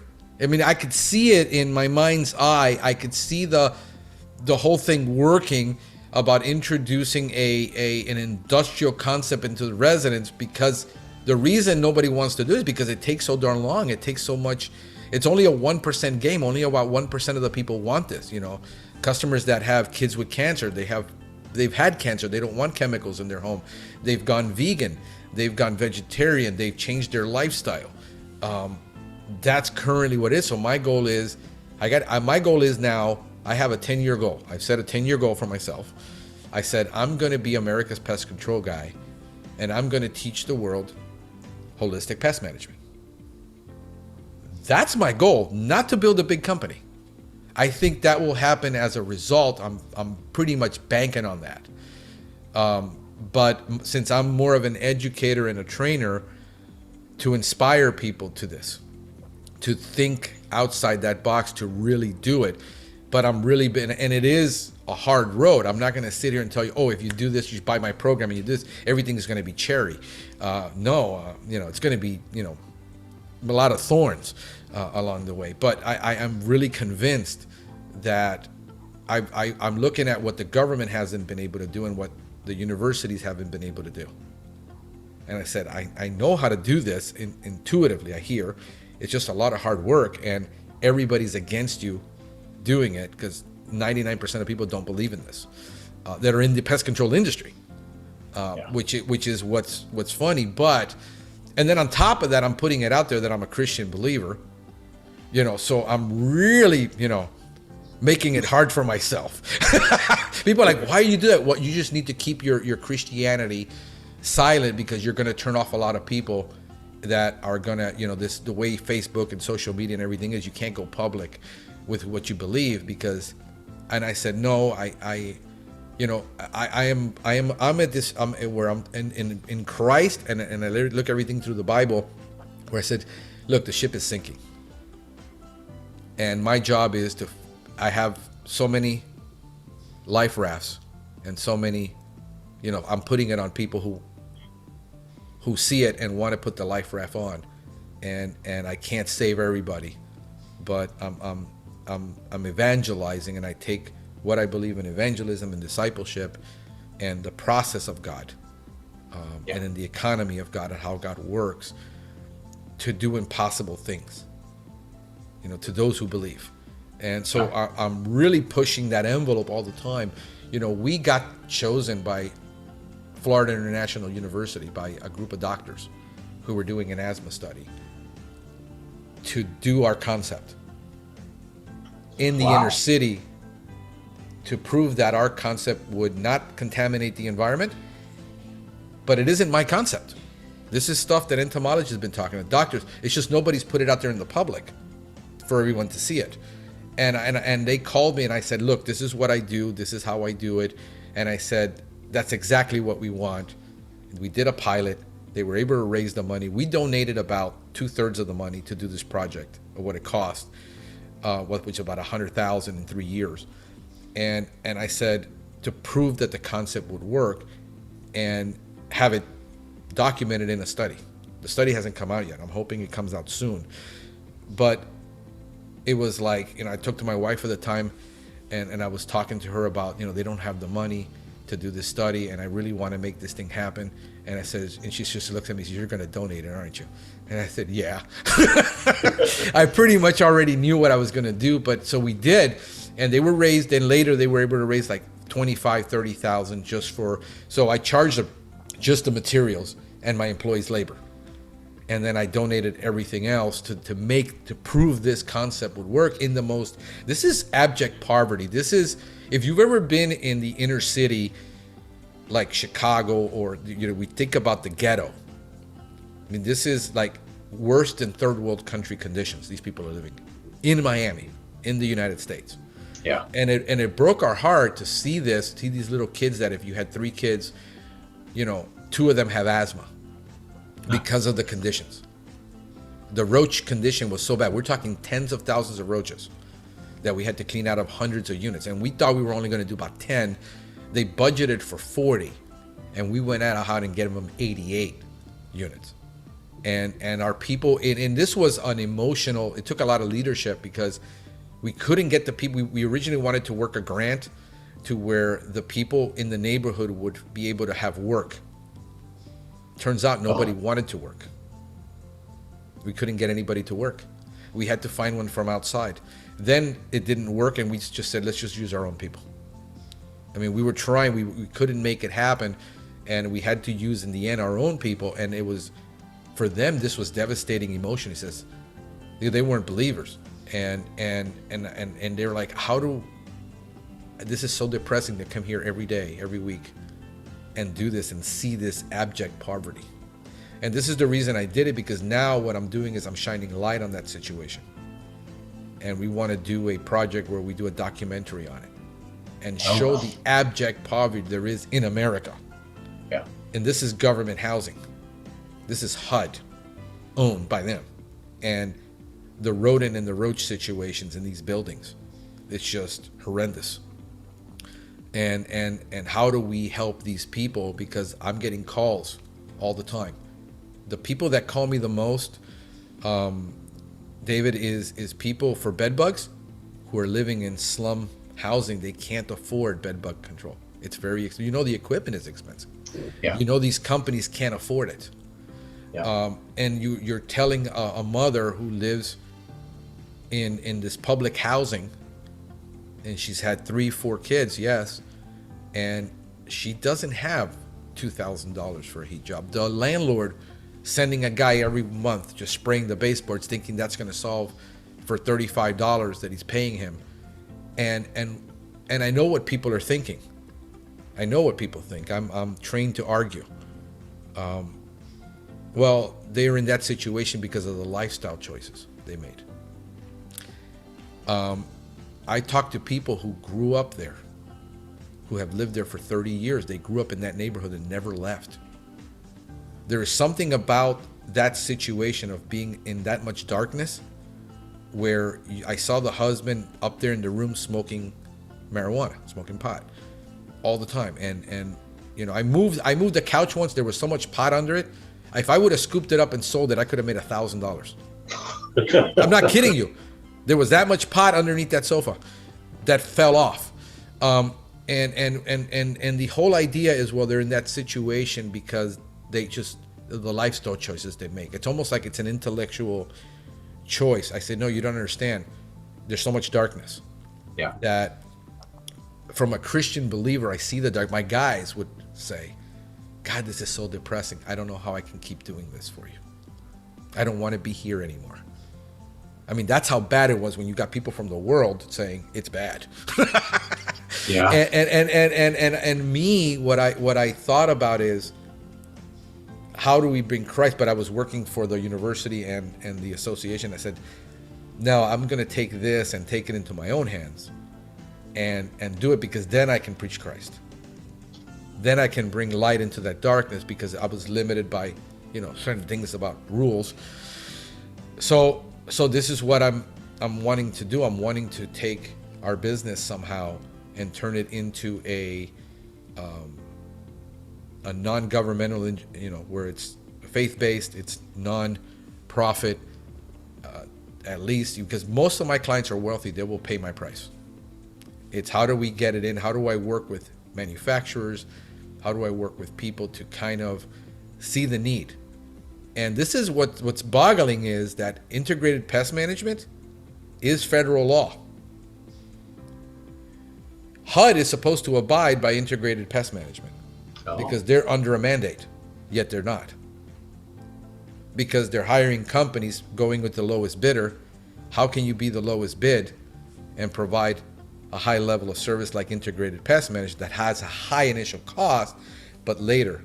So we were able to wipe it out in just about every home, the roaches. We got probably about 80% of the homes completely clean. Wow. At 20%, we just had to keep coming because we had units in between that didn't allow us in. People were just not, I mean, literally, you got knocking on those doors in that neighborhood. And are you the cop? Are you the police? Are you the government? There's so much stuff going on that most people are not aware of. And we just, that just the stuff, you know, that breaks my heart, that I said, how are we going to do it? Yeah. And see that need and be more like Jesus, where I don't care about what situation you decided to get yourself into. I'm not going to judge that. They're the lame, the halt, and the blind. I mean, that's what they are, is that, Yeah. like you say, if they never had a father and they never had anybody that ever taught them, what are they going to be? They're going to just be what they, you know, they're kind of victim of society. And unless you know some of these things that the Lord has been able to open your eyes that you can see, you can't ever help them. And sometimes we don't know why we have the talents that we have or the goals that we have, but it's going to put you into positions where you're going to get a chance to see people that most people don't.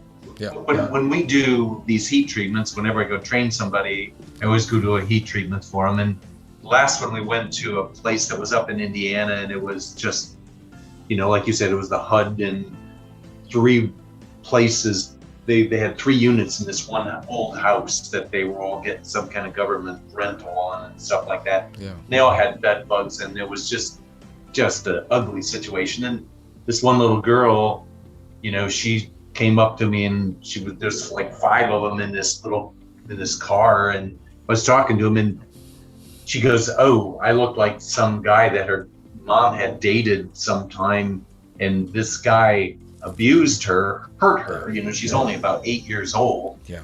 And she remembers this kind of thing. And just there's a whole, like you say, there's a whole bunch of darkness that's all over into that whole society that we can't even really relate to, but they have to see people like us in order for them to be able to ever get out of that. Yeah. And it's interesting that the name, I named my this machine, and I remember I was praying and I go, what do I call this thing?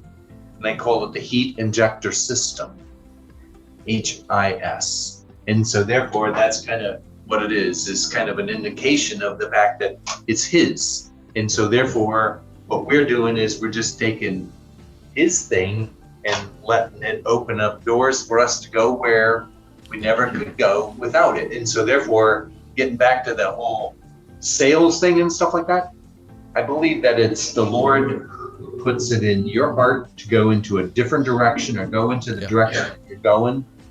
You know, our biggest competition for heat treatments is chemical too. You know, I mean, there's a guy that I know in Tennessee, and he does 6,000 chemical treatments a year. And he goes, hey, they work. They don't, but bed bugs eventually, they kind of start to become immune to them and that sort of thing. And it takes a lot longer to kill all their bed bugs today than maybe it would be over the next months or whatever it takes to kill them with chemicals. So it's just like one of those things that we have to each one hone our own skills to do what it is that God calls us to do. And then I always said, you know, he's like the bowsman and we're the arrow. Well, what our goal is to be straight and sharp. And then he shoots us where he wants us to go. And that's really kind of what we have to do, is we just have to be what he called us to be, straight and sharp. And he'll use us to do things that will bring glory to him. So that's kind of ever since I became born again, he led me to become a Bible student and then a Bible teacher. And in my heart, I always felt the need for ministry. But here's the biggest in my heart that I never wanted. I never wanted to live off the ministry. I always found it very uncomfortable whenever we start talking about money in the ministry, about paying and me living off of somebody else's income. And I've always struggled with it. And I said, the best way for me to serve is to make money so that I can give my own money away. And then nobody can say to me, I took money from the ministry, and the reason I'm in ministry is because, well, the ministry pays my salary. Because I've been a full-time minister. I was a youth pastor for 4 years, full-time in ministry. And the whole time I felt super uncomfortable. After that is when I started my pest control business. I left that. God put the pest control, literally laid the pest control business on my lap and said, do you want it? And I knew nothing about it, and I started doing it part-time. But I always felt uncomfortable, and I said, you know, I always believe God. I mean, I'm a childhood cancer survivor. I should not be alive. I spent 6 years on chemotherapy. From the time I was 10 to the time I was 18, I wasn't given the all clear. I have this strong belief that God saved me for a reason, a purpose. I have just an enormous sense of purpose in my life. Doesn't allow me to be down or negative, because I just feel it. I can see it. My father died when I was 5. I still remember the day that he fell and never got up, and I never saw him again. My mother raised me by herself. I was raised in HUD. I was raised in Section 8, food stamps, you know, Social Security income, with nothing. So I have this enormous sense of purpose in my life. And I just keep praying to God, you know, that I fulfill everything that he has for me. And that the business really does have a purpose, because I'm using it because I decide to give it away. And I decide to do that with it. So this is where I'm in that interjection now, where I'm saying, is this the time to really make that figure something that you can actually do that's in your lane that you're really good at, that you can really minister to people who are never going to be able to afford your service. This is a fact.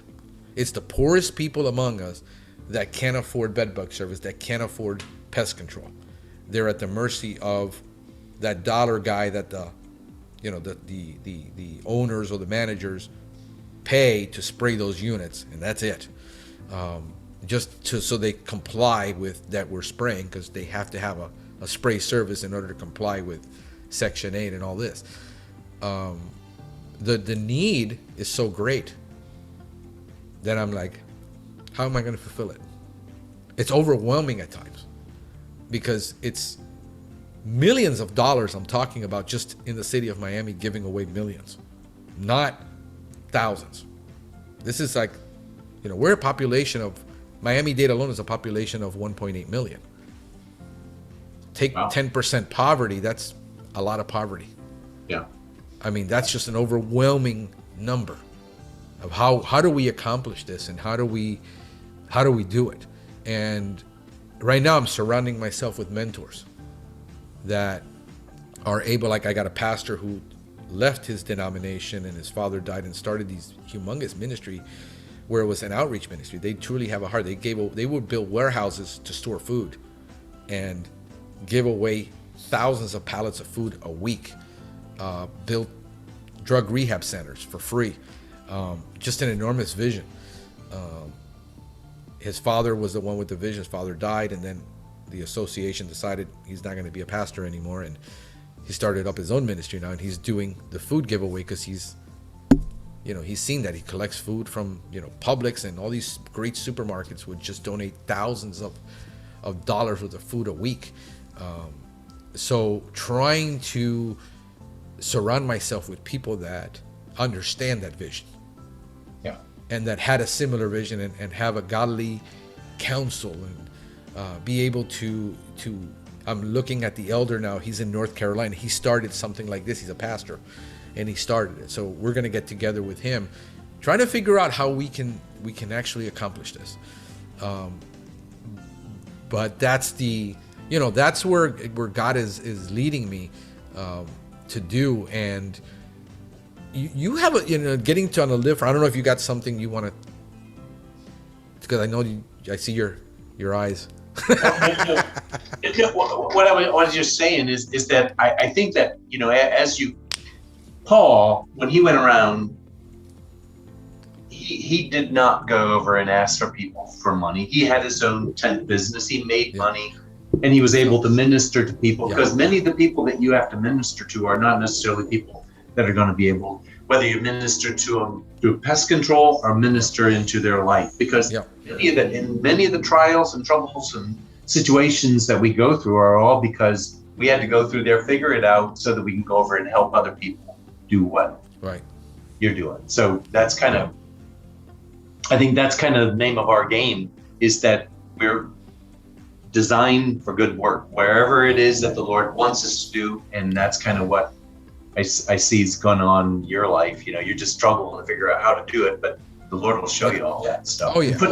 And put you together with the right kind of people that allow you to be able to do that. Because we had one of the guys that works for me, he has the same thing. He goes and he ministers to youth, and he sees all these families that are like what you were, is this mother, a mother is raising the kids, and it's truth in nature, and they try to get kids to go out into nature and see that there is really a God when you go look at butterflies and do things that are out in nature to try to get their families, get these boys to try to hook up with God, stuff like that. So everybody has a little different ministry that they are kind of being called to do, and I think that's kind of what he put breath into us for us to do what he called us to do, so we can give him glory.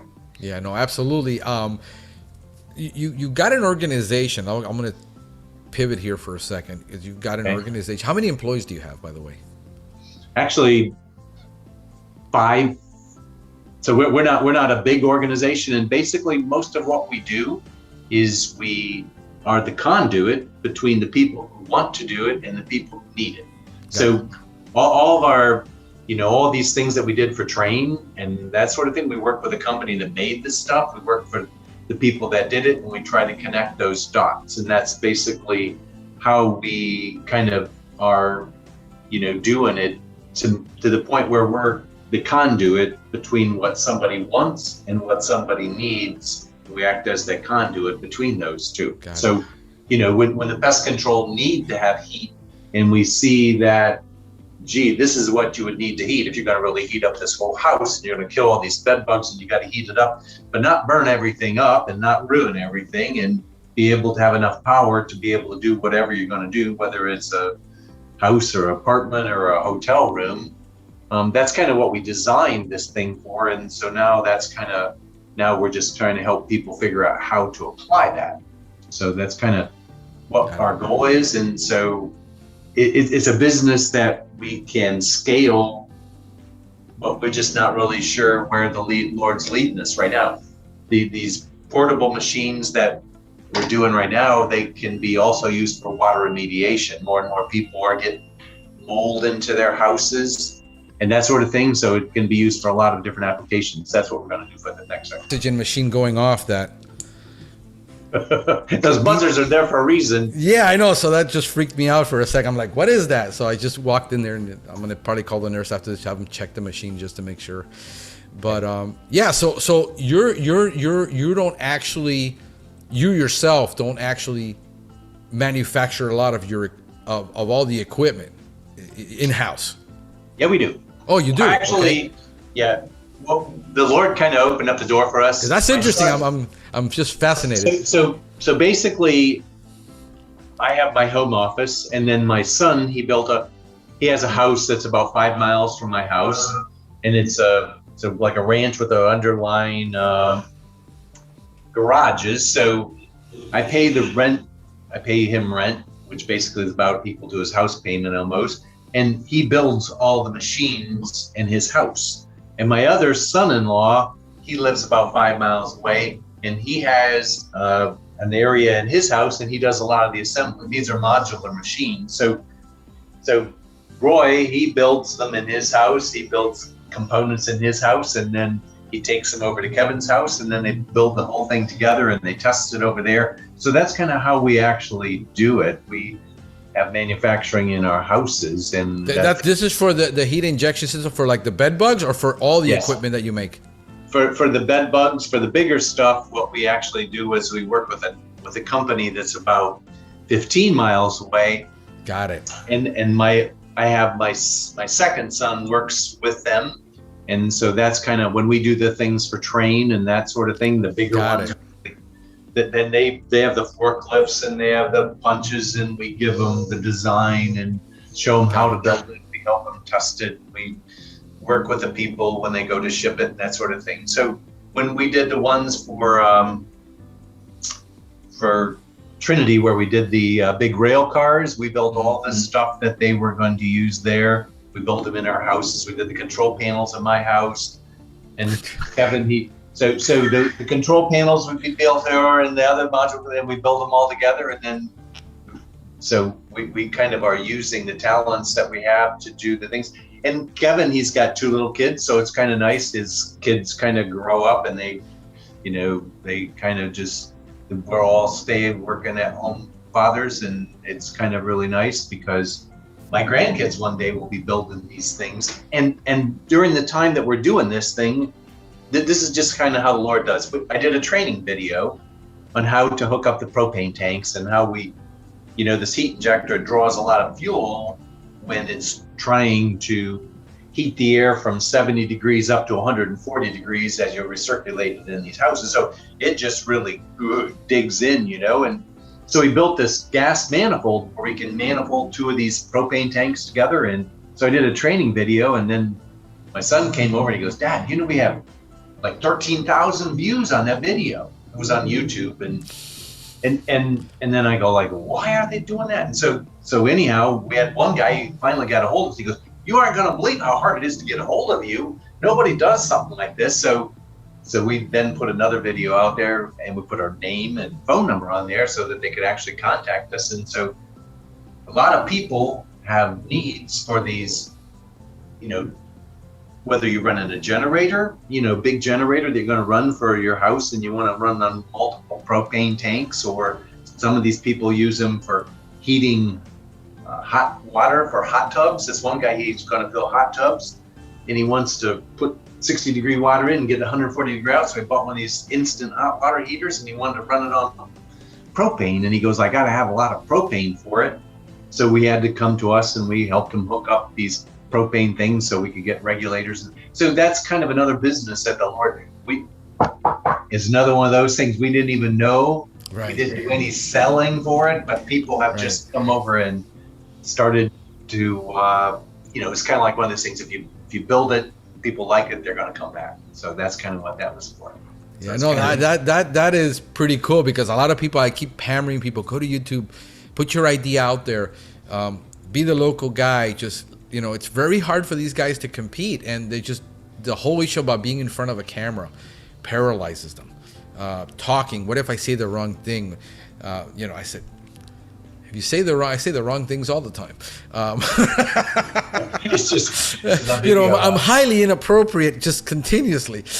But I just try to get people to see that there is a way that you can show people what you can do without being salesy, without being a sleazy marketer, talking about truth and letting the chips fall where they may, and not convince the unconvincible. I think the technology we have available for introverts makes it so dynamic. I have a Christian lady coming on in a couple of months, and probably next month.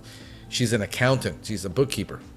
She's very, very introverted, but she's a kinesthetic. She likes talking to people in front of them, and she just freaks out with the whole marketing and YouTube. And I says, well, why don't you come over? Let's do a podcast together, and you can kind of like get out of that shell, and then help you be, the communicator you are, because she obviously knows her stuff. It's like not, but getting it communicated in a way that she says, I want people more like me, that for business owners that are introverted and they're not extroverted, and they're struggling and they will need their accounting and bookkeeping done, but we're in COVID. You can't go talk to people in their office and shake their hand.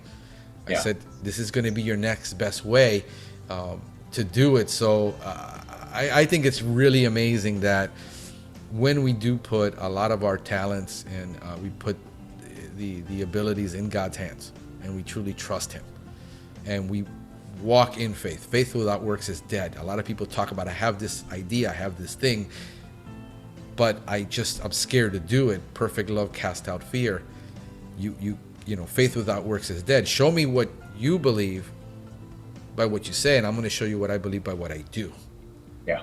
And I think that's what a lot of people get down this whole religious trail with that. I think it's very simple. People need God sees the heart. Human needs to see something happening to believe. Yeah. And they want to see that God's in you. Yeah. That He is your driving force. That like we talked about before, you have to have that as being the center spine of your life, or else you'll wander around. You'll never be going where you want to go, because you're always looking to do what somebody else told you to do, rather than what the Lord has perfected on the inside of you to do. And sometimes you think you're going to go this way, but you only go that way far enough to be able to see something that's a different direction. So it's always interesting when you say you write your 10-year goal. It's really interesting when you get out halfway over there. The Lord only wanted you to go that far so you could see something that you never saw. Yeah. If you wouldn't have gone down. I just believe that if I get the message out, something will happen about changing the minds of people to this, and training people. I mean, I'm training so many people right now that companies aren't training, even large companies. I mean, we're talking that they have the ability to train. They're not. They're more focused on getting warm bodies into trucks than they are actually producing tech. And these guys are starving. And they're watching. I literally have pictures of people sending me a picture of their technician in front of a screen watching my videos. There you go. And then so I truly believe, that we are helping, and I don't charge a dime for. I'm having courses I'm putting together now and things that are more formalized, but very affordable, because a lot of these guys, when you're starting out, I know what it's like to be the one guy making $150,000 in income and having to hire your first guy, and you're like, Lord, how am I going to do it? That's $36,000 a year commitment, and I got to cut my lifestyle. I've kept my lifestyle low. I'm gonna keep my lifestyle to the same thing I was making when I was making $28,000 a year, so that I can afford to get this vision to happen. Yeah. I don't need, I don't need a whole lot. None of this stuff makes me happy, having stuff. I'm just not into stuff. I've never been into stuff. It's more about the idea. Yeah. It's the vision, seeing the vision happen, and finally, after trying with 4 or 5 failed businesses when I was younger, to after 36, being in something for 15 years. I can say I've been in this business. I've never been in anything in 15 years other than talking. I think I grew up talking, but to be in something where I was in the average job I was in for 2 to 4 years. And I just became disillusioned with it because I get bored. My ADD kicks in.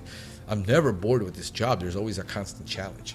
Something is always challenging me, which is what I thrive on. I thrive on that constant change and challenge.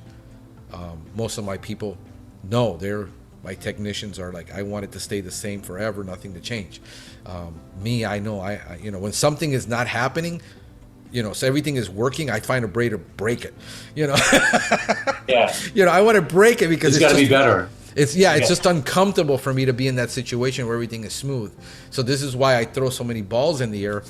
I juggle many balls. It's funny because the business stuff doesn't cause me any stress. None of this. It's the personal stuff, like my mom and the divorce and the family issues when a kid's sick or something. That's what really, the business stuff for me is, I realize it's a game. I got to keep playing this, and this is the way it works. None of this really stresses me out a lot, but the personal stuff, like the reason I thought, 3 weeks ago I found out my mom has terminal cancer, and she's a strong believer. She came to Christ because of me. In 2000 I came back, and she, we didn't expect her to make it. She had 3 arteries 85% closed. Wow. 10 years after that, she had an aneurysm in her artery that goes right behind her heart, that joins from her legs, and didn't think she was going to make it. And she made it. And then she was, so I'm at peace because I realize she's going to go somewhere where she's never want to come back. Yeah. I'm total peace with that, we've got streets of gold, we have the hope of glory, we have the comfort. He's going to wipe away all her tears. She's going to be in a place where she would have wished she was all her life, that she never got to enjoy. Yeah. It's the process of seeing her decay in front of me that's painful. That's the human suffering. I tell people, even with my buddy, he's got an issue with death where it really affects him. To me, death has never affected me. It's the people that are left behind suffering with no hope. That the human suffering is what bothers me. That's what really affects me. And when I look at my cousin and my family and my brother, they're inconsolable right now. I'm at total peace with this because I realize what she has believed, who she's believed in. God started nudging me, like you said. God, about a year ago, it says you need to really spend a lot more time with your mom. She's not going to be around long. So God was preparing my heart from 2 years ago. Yeah. So every weekend we were over there with the kids. Every weekend for over 3 years, just over there. And I was like, in the last 6 months, I was even saying it on my podcast. I just have this where I need to spend more time with my mom. And I'm thinking about taking my laptop and everything and going over to her house. And because she would not come over here. She doesn't like to leave her house. She likes her things. She doesn't like going out much. She just wants to, she'd rather cook for her grandkids and make a feast every weekend than to actually leave to go somewhere. Yeah. So I started saying I need to really spend that time. So all the time God has been preparing me. where he said, you need to just be there and spend all the time. You cannot literally go in there during the weekdays and taking my laptop on Saturdays and just going over there and working, just being there, so that she would see me and spend time with me. And then this hits, and I'm like, okay, luckily I've made plans. I made plans 10 years ago when I thought I was going to lose her. So everything is paid for, her funeral, everything. I've arranged it, prearranged everything. But, that's just, and I made, I had to get with God all weekend this Saturday and just stay in bed and rest and just feed and rest, because I was just mentally and emotionally exhausted. And I did that. I just stayed, and then I just had a new, where I said, that's it, it's done. And there's nothing I can do. I just, I'm going to get my sleep. I'm going to work at it. And luckily I was able to go to sleep last night, I think at 12:30, and I woke up at 4 something. So I had about 4.5. If I can get 6, I'm happy. And then really, this was what's on my mind this morning, believe it or not, was this interview with you. I can't fall asleep. I can't, wonder. I got to put my alarm clock 8 o'clock. I got 8:30. I got to get up. Dave's going to be on. Believe it or not, that's really what had me, that I needed to make sure I was up and I was actually coherent. That I can put You're doing good. Two words together. So I really just appreciate so much the enormous time you've given me. You've been so generous, so kind, and great just advice. And thank you so much for the encouragement. I know a lot of people are going to get really encouraged by this, and praying for healing in people's lives, and just whatever that need is, that it gets filled in their life. Amen. That's really what I'm praying for. So thank you so much for being on. Anything you want to say? You get the last word before we leave. No, I just think it's really great, Frank, that you have the courage to go do this kind of thing, and like you say, to highlight Christian businesses at this point in time. A lot of people don't really know what a Christian business is really supposed to be like, and yeah. and a lot of times people think like, we're like saints, or that we can't make a mistake, or that no, it's just that we have the desire on the inside of us, inspired by God, to do what it is that He called us to do, and that we're supposed to be doers of good work. And that, like that first thing I told you, He says, don't be like the heathens that think that you have to make this happen for yourself. Right. The Lord wants us to realize that He is our Savior, and that He is going to work through us, and that He is the one that's going to perfect us, and that He is going to work through us to become who we are called to be.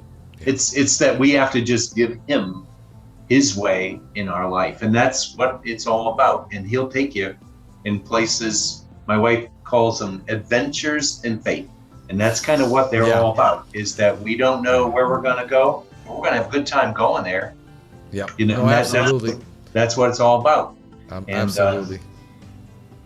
And family is important, and it says that our children would be as like olive branches round about our table.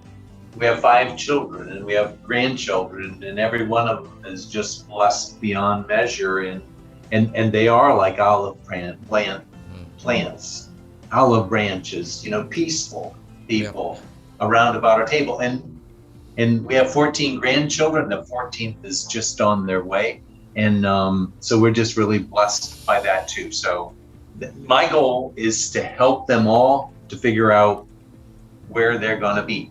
As a matter of fact, at Christmas time, I had made this. Let's see. This is what I had to explain to them every year at Christmas. It says, "This is what." Can you see this? Yep, I can see it.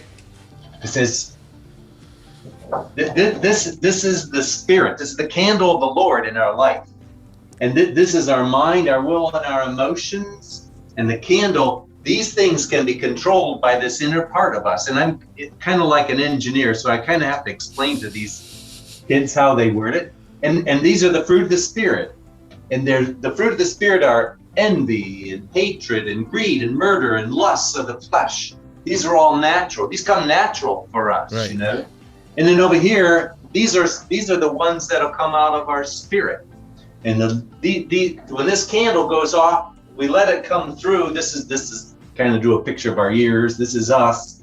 And from the outer shell, this is what people see. This is kind of like what the outer appearance that happens based upon what goes off on the inside of us. But then love, joy, peace, goodness, gentleness, mercy, faith, temperance. So if you want these things, you have to let this candle go off on the inside of you in order for it to cause your mind, your will, and your emotions to become what God calls you to do, because that's who we see, what we do, who we are. That's what it's all about. So if people can understand that you can't get, if you don't have this thing going off on the inside of you, this candle of the Lord, this is the one that says that he's the lamp. He's the lamp unto our feet, the light unto our way. That's the inner part of us, that born again spirit that needs to happen, or we won't ever become what God called us to be. So this is what I'm teaching my grandkids, so that they can't miss this thing, and that's what the world kind of like needs to see. You need to be born again for this thing to help you with your mind, your will, and your emotions, so that you can know the way to go. So no, I literally, believe it or not, I'm so glad you brought that up, because that's one of the key things that I've been dealing with probably over the last year, and I've been talking about. I've actually done a couple of Bible studies on it, on the fruit of the Spirit, and it's exactly what I was talking to my friend last night about. And I said, you're trying to deal with the flesh problem without dealing with the spirit problem. And one of the things you need to make sure, on a shadow of a doubt, is that you're born again. Amen. Because the thing you're trying to do is you're giving me religion, but it's the born again experience. It's like, make sure that you don't deceive yourself thinking you're born again when you're not. Amen. Because that when troubles come, what's supposed to come out of you is fruit when you're squeezed. Yeah. And not the other stuff. When the other stuff comes out, that's a warning sign. And I think that God has shaken the tree, especially with COVID. I'm seeing who people's real colors are. Yeah. Because I've seen pastors running, and I'm ministering to some pastors. I seen them, and I seen our own church, which I left 12 years ago. I saw it. Pride comes before the fall. And I saw the church close, finally, and what came out of it. And now this other pastor that's with the associate pastor, he's trying to launch his own ministry. And these are the things, the real life issues. Yeah. I think we need to get past the entrepreneurial facade of things and superficial Facebook, and really get down to the heart of the matter. And that's what I'm really shooting for in this, where I don't want to sensationalize it, and I don't want it to be the guru thing, versus I want it to be a genuine, that people focus on their salvation more than anything else, that they really don't deceive themselves that they're born again when they're not, because going to church will make you a Christian as much as sitting your car in a garage, putting four wheels is going to make you a car. It's not going to happen. I know that because I was serving in the ministry when I became born again. I had supposedly accepted Jesus Christ when I was 14, but there was no fruit in my life until I was confronted with Christ. Sitting in a sound booth doing sound in a church, serving, I was confronted by Christ. He says, "You're not born again." And right then and there, in that spot, I accepted Christ. And that was the switch, that light that came on that I never had before, that turned it on for me. Amen. That all of a sudden I was drawn to the scriptures, and I had no idea what a concordance was. To this day, if you ask me, if I was on a desert island, what would I want with me? I want two things. I want a Bible and a concordance. I saw you had a Strong's concordance. Yeah, right there. This is my tool, my number one tool. I mean, I've got software, but that's what led me, and the funny part is, God didn't lead me to write Bible studies. God led me to Bible verses that had to do with everything that was wrong with me. And he was just basically taking me through a shredder, literally, and saying, look at all this garbage, and I'm putting you through this filter and this stuff coming out, and just focusing on all these issues that I had and everything that was wrong with. He never started talking to me about business and prosperity. And no, it was, you look at the worthless piece of, you are, and look what I'm doing. And literally confronting me with all that. And I had a little Bible concordance in the back of my Bible. And that was my first, God just led me to Bible study. And 20 something years later, I'm still leading Bible studies. I don't do consulting. I do Bible studies. Here's what God says. And, it's just unreal that I still have that fire 25 years later. I'm 50 now. And that it's more, and I do go through periods of time where, and then God takes me back to, hey, don't forget your ministry, your calling, and the what I put inside of you. That's your calling in your ministry. It's irrevocable. I can go like this, but I'm never gonna go down. And I'm just. That's what I want people. I want genuinely people to understand that it's really more about your having an eternal perspective. Yeah. Versus having a temporal perspective about what the money can do and the fame and all this is. When I get to heaven, the people that I would have never thought to see there, that I would say, because of what you did, I'm here today. Yeah. That's really where it's at for me. And that's how they see Jesus, is they have to see Jesus in you in order for them to even know that he's really alive, because it's hard to really even know that he's alive based upon everything that you see in our society.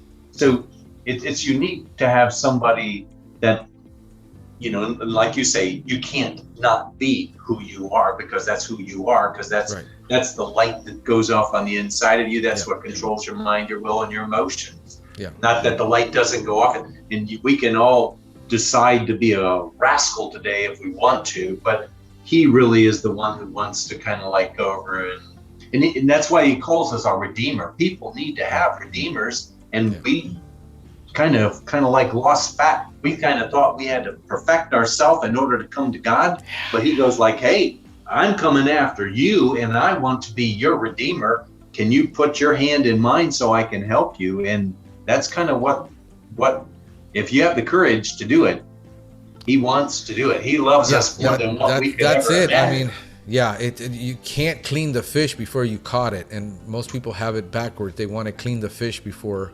I even struggle with that in youth group. I had people like, no, you can't keep bringing those kids here. They're going to damage our kids. I said, you don't realize your kids are in public school, right? They're hanging out with these kids. And people just didn't get it. There's a lot of problems that we got to deal with the church and the body that aren't being addressed. And the gospel message of repentance and salvation is going to the wayside, where it's about what Christ did on the cross and the resurrection. I mean, Paul said the resurrection didn't happen. We're to be pitied more than anyone. And without that resurrected life, you labor in vain. Amen. So that your people are laboring to trying to get into the kingdom versus accepting that sacrifice pro bono.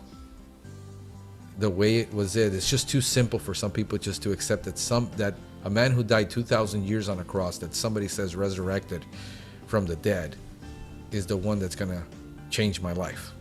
Yeah. And that story is still true in a tech age, that it's that simple to have a new life. If you believe in your heart that God raised him from the dead, you will be saved. That's all it says. Yeah. And if you confess with your mouth, because you can make confession unto salvation with your mouth, I think that's just too simple for some people. Well, and a lot of people think that religion is the law. Jesus came to fulfill the law. And the first thing that a lot of times people think is they want to think that we're going to come over there and start to apply the 10 Commandments to their life and all the kind of stuff. They're lost. We don't go to hell because we sin. We go to hell because we never accepted Jesus Christ as our Savior. Yeah. And that he's the one that's going to cause us to become who God wants us to be. And so therefore, that's what the whole story is about. The good news is that he came to save us. He came to get us out of this prison and to move us into the light. And so that's it's a great thing for us to be able to, as salespeople, we get to go over and sell this thing that says like, it's all for good and not for bad. It's, and that's the thing that's going to change your life. And whether they are the darkest, in the darkest pit of hell, the Lord will come over there and bring them up and put them onto the rock. And I've watched people's lives change, and I'm sure that you have too, when they just come over there and they get their heart right.